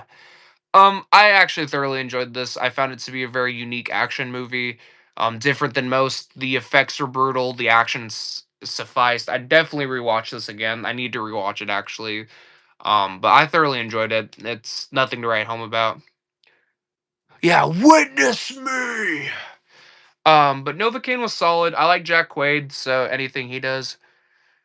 So yeah. Yeah, Jack Quaid's pretty good in it, so yeah. Number 31 here, Weapons. This was Zach Kreger's follow-up to Barbarian, which was my favorite horror film of the year it came out. I don't remember if it was 2022 or 2023. Might have been even 2021. But yeah, I think it's a worse film than Barbarian, but it's certainly not a bad movie. It was overhyped as shit. The uh the storyline they decided to go with, sorry, I drew a blank here, but the storyline they decided to go with was all right to say the least. I didn't like how it was split up into 7 different POV shots. I think my favorite one was easily the homeless dudes though, because that one was just funny. But it wasn't scary, but the ending itself, like the last like 30 minutes in the section with Alex was pretty good. But I definitely need to rewatch it just because my expectations were a little bit probably high going in. But I was the only one in my theater for this one too, and yeah, I was super disappointed in Weapons, but I still thoroughly enjoyed it. I do need to rewatch it though. Number 29. So these are, I think we're getting in the portion where we're at 3.5 stars, and these are pretty solid movies. But number 29 is Mickey 17. I went opening night for this one. It's Bong Joon Ho's follow up to Parasite. Robert Pattinson plays this guy, and he gets reprinted every single time he dies. And overall, it was solid. It has a lot of questions you want answered, but they don't answer those questions. I found the performance from Mark Ruffalo to be Oscar worthy, and I found it extremely hilarious. He was not nominated for an Oscar. The the story they decided to tell is funny. It's just super funny. I found it to be like the probably the funniest movie this year. Wait, I think I skipped over a movie. I'm just gonna quickly go over my thoughts of Good Fortune. Good Fortune was my number 30 slot. Sorry, I went over that. Um, Good Fortune. It was Keanu Reeves, Aziz Azario, and Seth Rogen in a comedy where Keanu Reeves is a guardian angel. That movie was funny. 3 ranches out of 5, if you know that reference. But back to Mickey 17. Yeah, I just found it to be pretty great. Overall, all things considered. Um, yeah. Number 28. Remember when I said that we'd get to 28 years later? Yeah, I did not predict that I'd get the number 28 slot. And no, I did not plan that. 28 years later, I believe, the only one in my theater for this one. I thought it was a great direction to take the 28 years franchise. The fact that they decided to focus on Ralph, a young boy surviving the yeah, blame me all you want. It can be considered a setup. I didn't consider it one, but yeah, the the story direction they decided to go with was pretty solid. Um, yeah, I know. I simply didn't plan that. I wish I did. I wish I didn't plan that. But yeah, Ray Fiennes' character is phenomenal. In fact, his character in the Bone Temple is pretty great. We'll get to that when I get to my 2026 ranking next year. But yeah, all things considered, I thoroughly enjoyed it. I do think the first act is a little bit slow, but once it starts getting going, I thoroughly enjoyed it. I really like Jack O'Connell's character. I wish he was in it more, but I'm glad he got the spotlight and the follow up to this, which was the Bone Temple. Yeah. Number 27. The movie that took me the longest to go see, and I actually didn't watch until this year. Actually, I think I watched it on the third or fourth this year. Avatar Fire and Ash. Um, we were talking about Avatar earlier, and you don't go to these movies for the story, you go for the visual spectacle, and I think James Cameron does visual spectacles pretty well. The like I said, Spider's arc in this is phenomenal. It's the best written thing out of anything in this movie. But overall, I wish it focused more on the Fire Tribe. We barely got any of it. And it was rumored that they were splitting Way of Water into two movies, and you can tell because it focuses a lot on the Water Tribe. But yeah, overall, I thoroughly enjoyed it. I'm excited to see Avatar 4. I'll probably go opening night and pay to go watch it instead of waiting for our embargo to be lifted. But yeah, I thoroughly enjoyed it.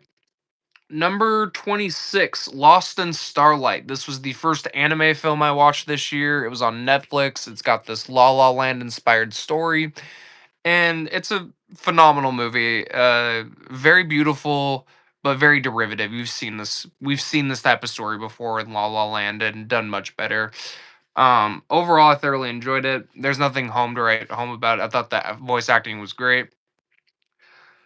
Number 25, The Black Phone 2. A solid follow up to the original. I thought it was, I think the first one's a modern horror masterpiece. I need to rewatch it. But yeah, I give the first one a 4.5. This one I gave like a 3.5. It's fun, it's vibrant. Ethan Hawke as this like Freddy Krueger style killer now is pretty cool. The ice skating sequence towards the end where he's just skating on the ice reminded me of Squidward. If you know, you know.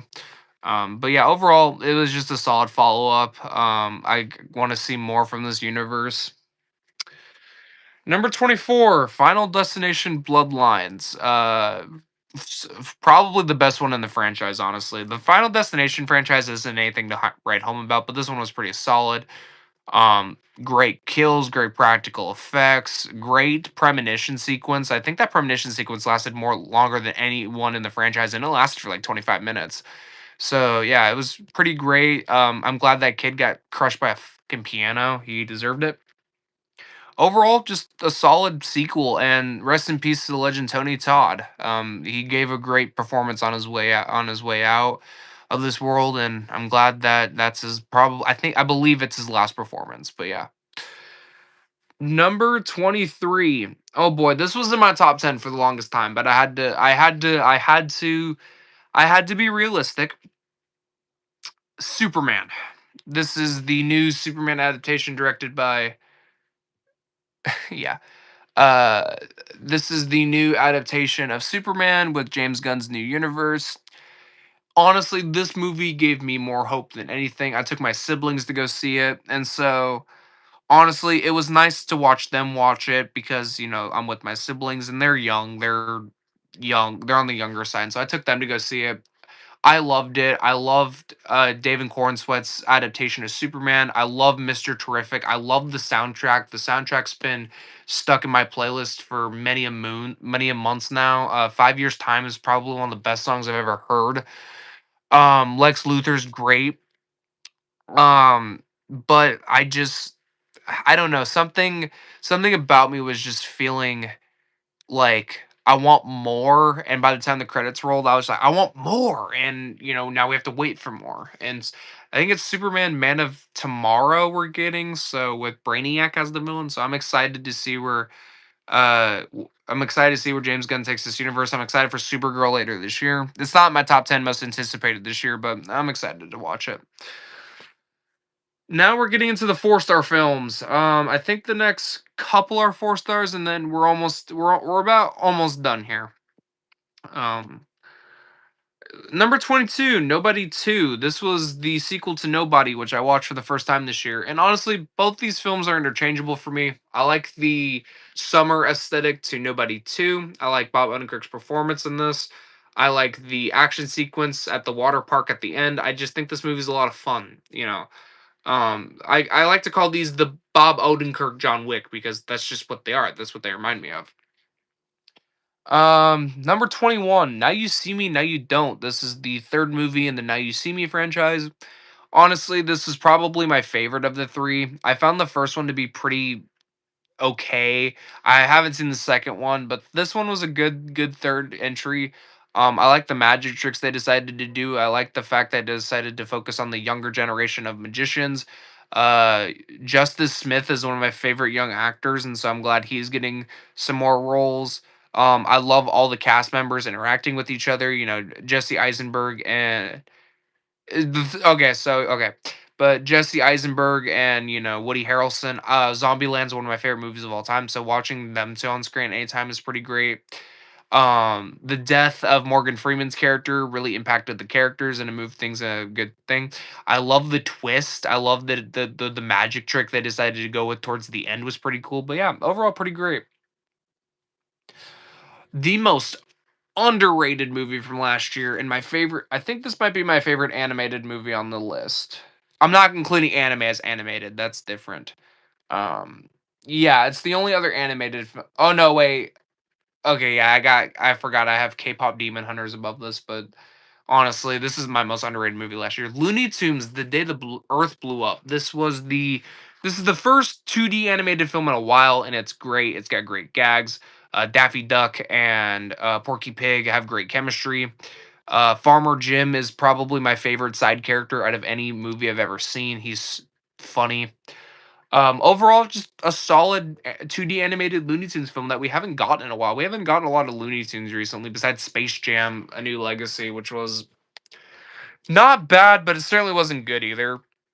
But yeah. Number 19, and my favorite MCU film this year, The Thunderbolts. Or Thunderbolts, sorry. I thought the direction they decided to go with taking mental health and, all these different characters suffering through something was pretty great.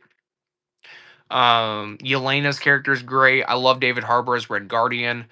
The action is great. The third act with New York was pretty great. My only main problem with Thunderbolts is quite literally the whole side gig with, I believe it's the character from Hawkeye. With I'm trying to remember her name. She's the weird secret agent lady that's like the bad guy in this. She's one of the bad guys in this. I just hated her character and wanted to see her die by the end, but it looks like they're continuing her on, and now they got to be playful with her going into Avengers Doomsday. But yeah. Number 18, and Speak of the Devil, the most popular animated film this year, and you could not. Yeah, dude, no. Oh, wait. Oh, yeah, I forgot. Taskmaster, like, literally gets cannon fodder. They literally had to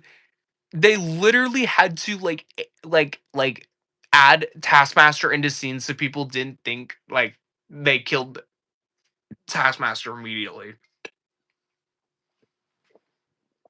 Quick hydration break. Yeah. All right. But yeah, number 18, Speak of the Devil, the most popular. What's up? Okay. Much obliged. All right. So, all right.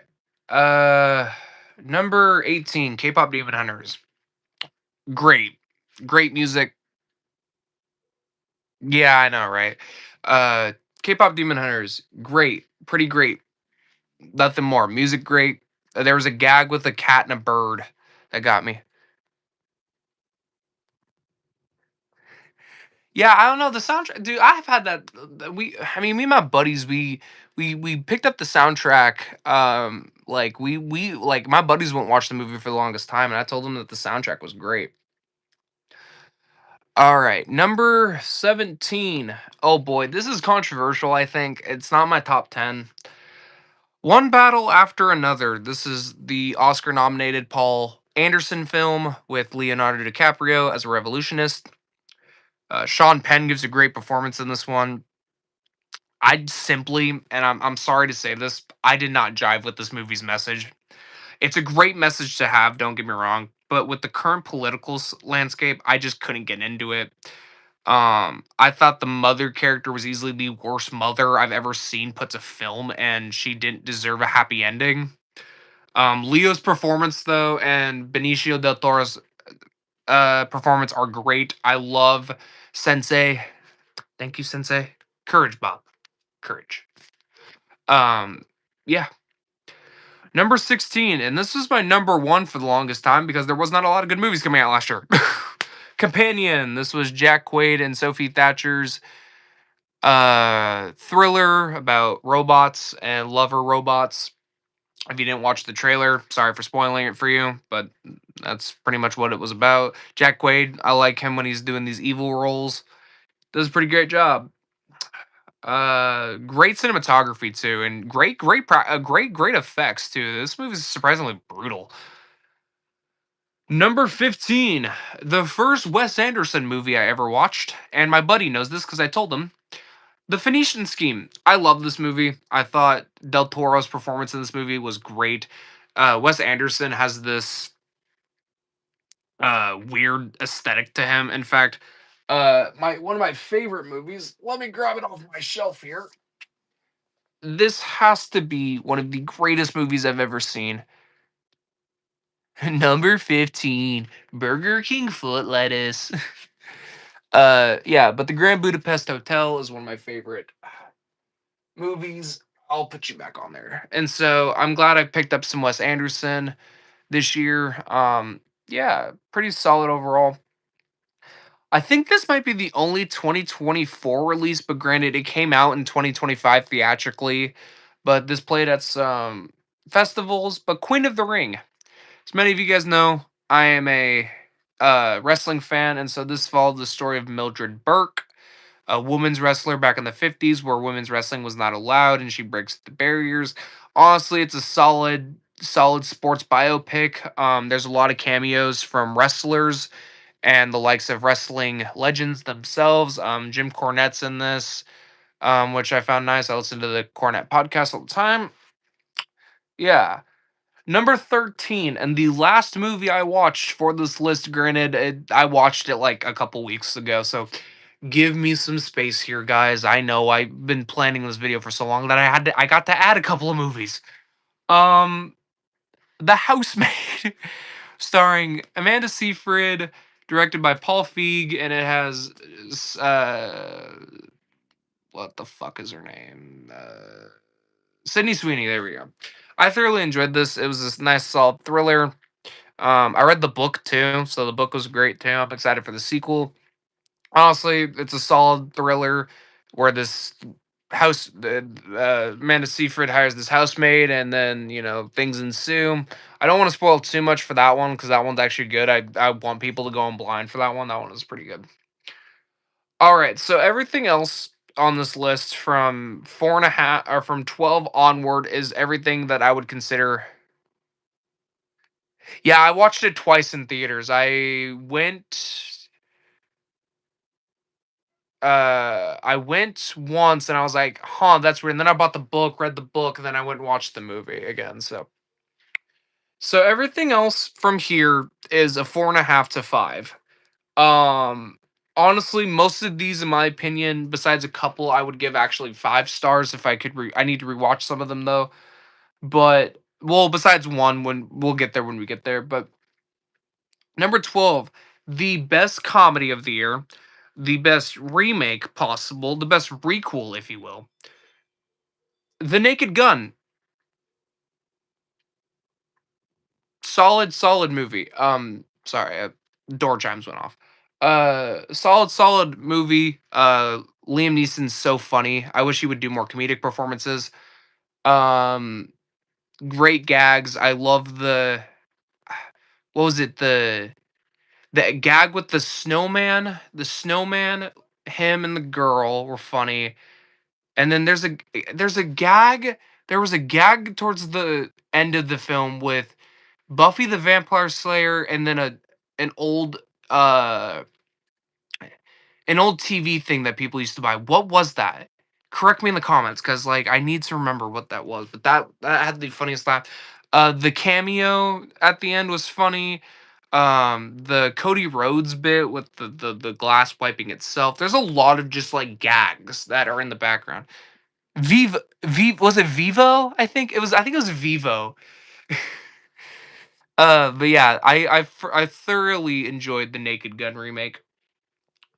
Number 11. The movie I watched instead of Marty Supreme on Christmas Day because I could get tickets to Marty Supreme.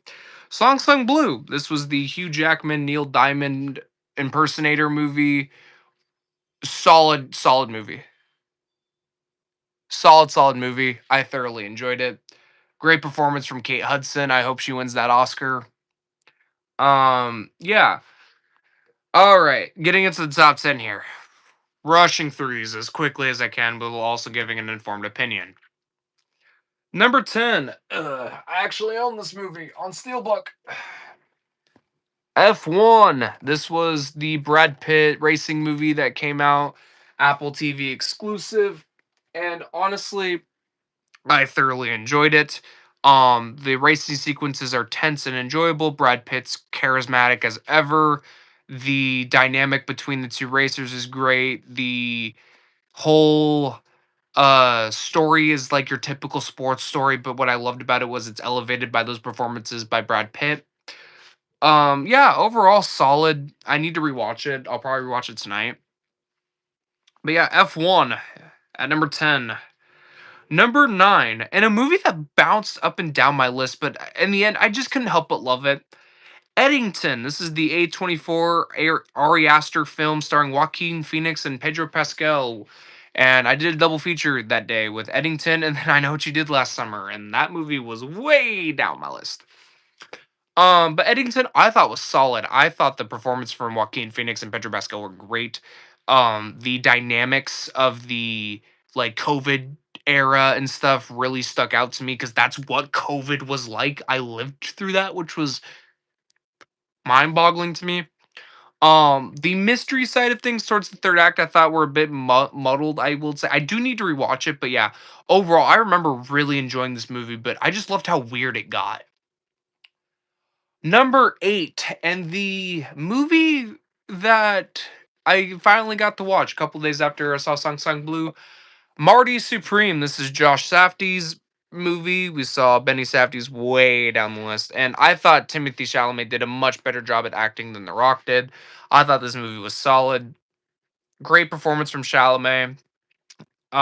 Great story, great direction, great sequences. I love that ending sequence where he's just looking at his child.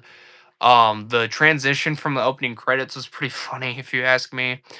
Overall, just a very solid sports movie, and it's not even a typical sports movie. It's more of a drama about this character trying to achieve his dreams, and he finally achieves the smallest dream possible, and it matters only to him. And, that speaks levels of when I watched this, and so, yeah. Number 7, Demon Slayer, the Infinity Castle arc. This was my first experience with Demon Slayer. I had not watched the anime prior, but I decided to take my buddy to go watch it. I want my sequel. I want to see the follow-up now. I loved everything about this. Akaza became one of my favorite written characters. I saw the movie twice. I saw it once subbed and I watched it dubbed. The first time I watched it dubbed. Honestly, subbed is the way to go with this. I watched it in IMAX. I watched this in IMAX. It's beautiful. I want every frame in my house. Yeah, I know. That's why like I'm excited for it. I can't wait. But yeah, Demon Slayer: The Infinity Castle arc was my number 7. Honestly, this one moved up and down quite a bit. The only issue I had with this was the pacing. I thought we'd get to a fight scene and then backstory, fight scene then backstory, and so that's my only issue I had with it was this. But I am excited for the follow-up. I'm thinking about picking up the manga and reading the manga, so all right, number 6, another movie I actually purchased and owned. How do you fall asleep and snore? How? Um, Another movie I picked up. It's number 6 here is Warfare. This was the Alex Garland and Ray Mendoza movie, written and directed by both of them. About the memory, about a memory, about a memory that this guy had about this small little place in the Iraq War. Honestly, it doesn't follow the typical three-act structure. It's got great sound design, which I'm surprised it didn't even get nominated for sound design at the Oscars last year or this past year. Overall, just a very solid movie. Joseph Quinn gives probably the most standout performance in this. The gore's great. It's very tense. Um, okay, so just watch the anime. Okay. But yeah, so overall, Warfare is in my number 6 slot. Number 5, Roofman. This is the Channing Tatum movie where he breaks out of prison and lives inside of a Toys R Us. This movie was phenomenal. Honestly, I need to rewatch this again soon. I love this movie. I thought the performance from Channing Tatum was brilliant. The story itself they decided to tell with like he feels like he's doing all these good things, but he's just ending up hurting people was a great storyline to go with. Overall, I really enjoyed this movie, and I'm sad that it didn't get any recognition. And I think it bombed at the box office pretty hard. All right, getting into my top 4 here. These are movies that I'm actually waiting on one of them to come out physically before I pick them up. But other than that, I don't. I only own one of them, and I'm actually gonna grab it right now uh, off my shelf here. And my number 4 slot, Mission Impossible: The Final Reckoning. This is, I believe, my third or fourth favorite entry in this franchise.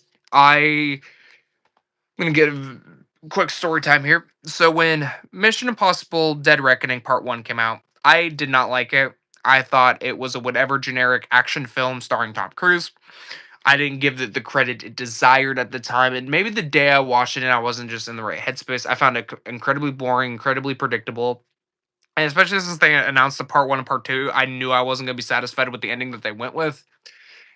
This movie I was really excited for. I watched the trailer for it in IMAX, and I wanted to go see it in IMAX. I did not get to watch it in IMAX, but I have a little bit of a secret. I have a 4K TV, my friends, and that baby has an IMAX PS5 attached to it. Not an IMAX PS5, but a PS5 attached to it, so I can watch IMAX movies in 4K. So I finally got to watch it again at home, and I really love this movie. I think it is the a great conclusion to these characters and this franchise. I don't want them to continue after this. I love the stunt work. The story was great. The last like hour and a half of some of the best directed action sequences I've ever seen. The submarine sequence is the most tense I've ever been in a movie theater. Overall, Mission Impossible: The Final Reckoning was phenomenal. It is simply, you can't put in a testament to how crazy that motherfucker is in Tom Cruise. All right, these are my 5 out of 5s. The last 3 here are my only 5 out of 5s on the list. Number 3, and a movie that I didn't want to be number 1 because I thought it would be painfully, yeah, that's what I'm thinking too. But a movie I didn't want to make number 1 mainly because it's cliche. However, I did see this movie 4 times in theaters. Or sorry, 3 times in theaters, once at home. And so maybe it's cliche to say Sinners is an absolute modern masterpiece. I think Ryan Coogler directed this movie phenomenally. Michael B. Jordan gives both characters, a vibrant taste, and you know what's even better? Miles Canton. Miles Canton is a first time actor. I could not tell this man was a first time actor because he gives an incredible performance. And the subtle nuances in the characters. Delroy Lindo's character tells the story as they're traveling, and in the music you can hear the story being played out. The subtlety of them dividing a line between the blacks and the whites, and the Chinese owning two different stores. That oneer that they take is phenomenal.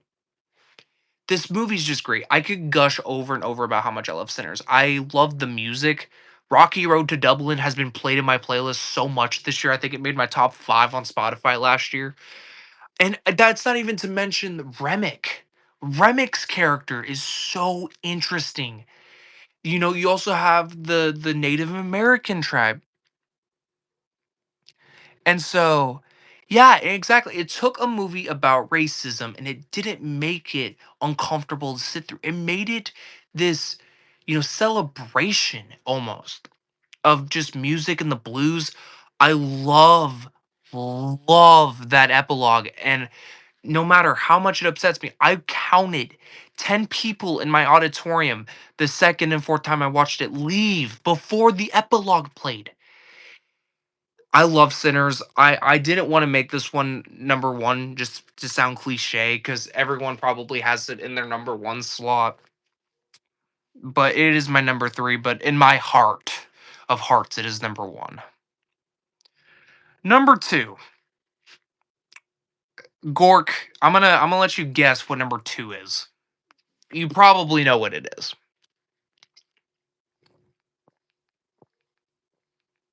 I'm gonna let Gork guess what my number two movie is. He should know, he should know what this movie is. He should know. Gork, you should know what my number 2 is. He got it instantly. He got it instantly. Chainsaw Man: The Reze Arc was my number 2 movie this year. So I had not seen Chainsaw Man. I had not heard of it. I had not heard the manga. If you look over at my shelf, I picked up the manga. Uh, but to me, this was the best anime film I watched this year. And in a year that I started watching anime, I'm glad that I started to catch on to how beautiful anime can be. Reze is one of my favorite characters. Denji is a character you root for. And so the first half of this intricate love story about this young man trying to find love was interesting. And then you got Reze introduced. And then you get to what by far is my favorite sequence this year. The pool sequence is the best directed thing I've seen this year. It is by far the most beautiful. The music's powerful and it's so beautiful that you wish the movie ended right there because after that you get the most chaos induced amazing action for the last hour of the film and you're pumping your fist in the air and you don't want Denji to kill Reze and then the ending happens and Makima kills Reze, and you're like, she just wanted a happy life with Denji. Oh man, I could gush about this movie for hours. My buddy has heard me talk about nauseating about how much I love this movie. Um, Chainsaw Man, I actually just finished season 1 of the anime. I'm excited for season 2, or yeah, season 2 with the International Assassins arc, which I'm gonna pick up on manga. Yeah, but folks, we are at the last movie on my list. I can finally close my notebook here and put it away. And my number 1 movie this year was The Long Walk. This movie, I actually bought the book. I do that a lot where I watch the movie and I read the book. The Long Walk is my number one movie this year. How this movie didn't get nominated for anything this year is mind-boggling to me. It tells a thematic story that is relevant to what's going on in our current climate, and the performances from Cooper, I think his last name is Cooper Johnson, or I think Coop something. He's in Licorice Pizza. Give me a second. He's one of the Cooper Hoffman. That's right, Cooper Hoffman and the guy from Alien Romulus. They give such outstanding performances in this movie. And this movie's brutal. This movie affects me. I've watched this movie 3 times, and after the 3rd viewing, it still affected me because 'cause I'm rooting for every single character in these movies. I want all of them to succeed, but only one person can make it out of this tragic scenario, and they sign up for this lottery to be able to do this long walk, and, you know, it is just a phenomenal movie. It is beautifully shot. The director did the Hunger Games movies, 2 through 5, I think, and he's doing the 6th one later this year. So, but to me, it is just an amazing movie, and just the performances alone are it's a movie about brotherhood, and at a time right now where,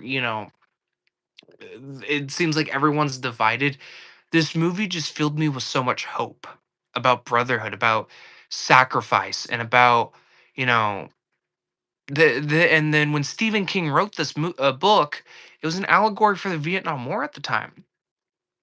So I could go on and on about this movie. I will say the weakest part of this movie, I think, is Mark Hamill's character, the general character. He is really underdeveloped, and that is the only negative I have with this movie. I think everything about this movie is what we need. We need brotherhood. We need companionship. And so that is my number one movie of 2025. And folks, we are at the end of the live stream. We've been going for almost 2 hours at this point. And so I want to thank all of you for tuning in. This was a lot of fun to do. Um, I really appreciate everyone that talked with me. I'm glad people tuned in. This was the most fun I've had in a while.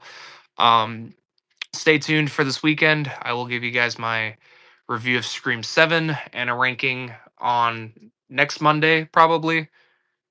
Definitely subscribe if you guys haven't already. Um, Come back on Monday. We'll probably do the same thing where I can actually go fully in depth with every movie, but we'll be doing a Scream 7 ranking. Um, yeah, I appreciate you guys. And so I'm going to tune out now. I appreciate you guys. Thank you guys so much for watching. And don't forget, be nice, be positive, and continue to live life.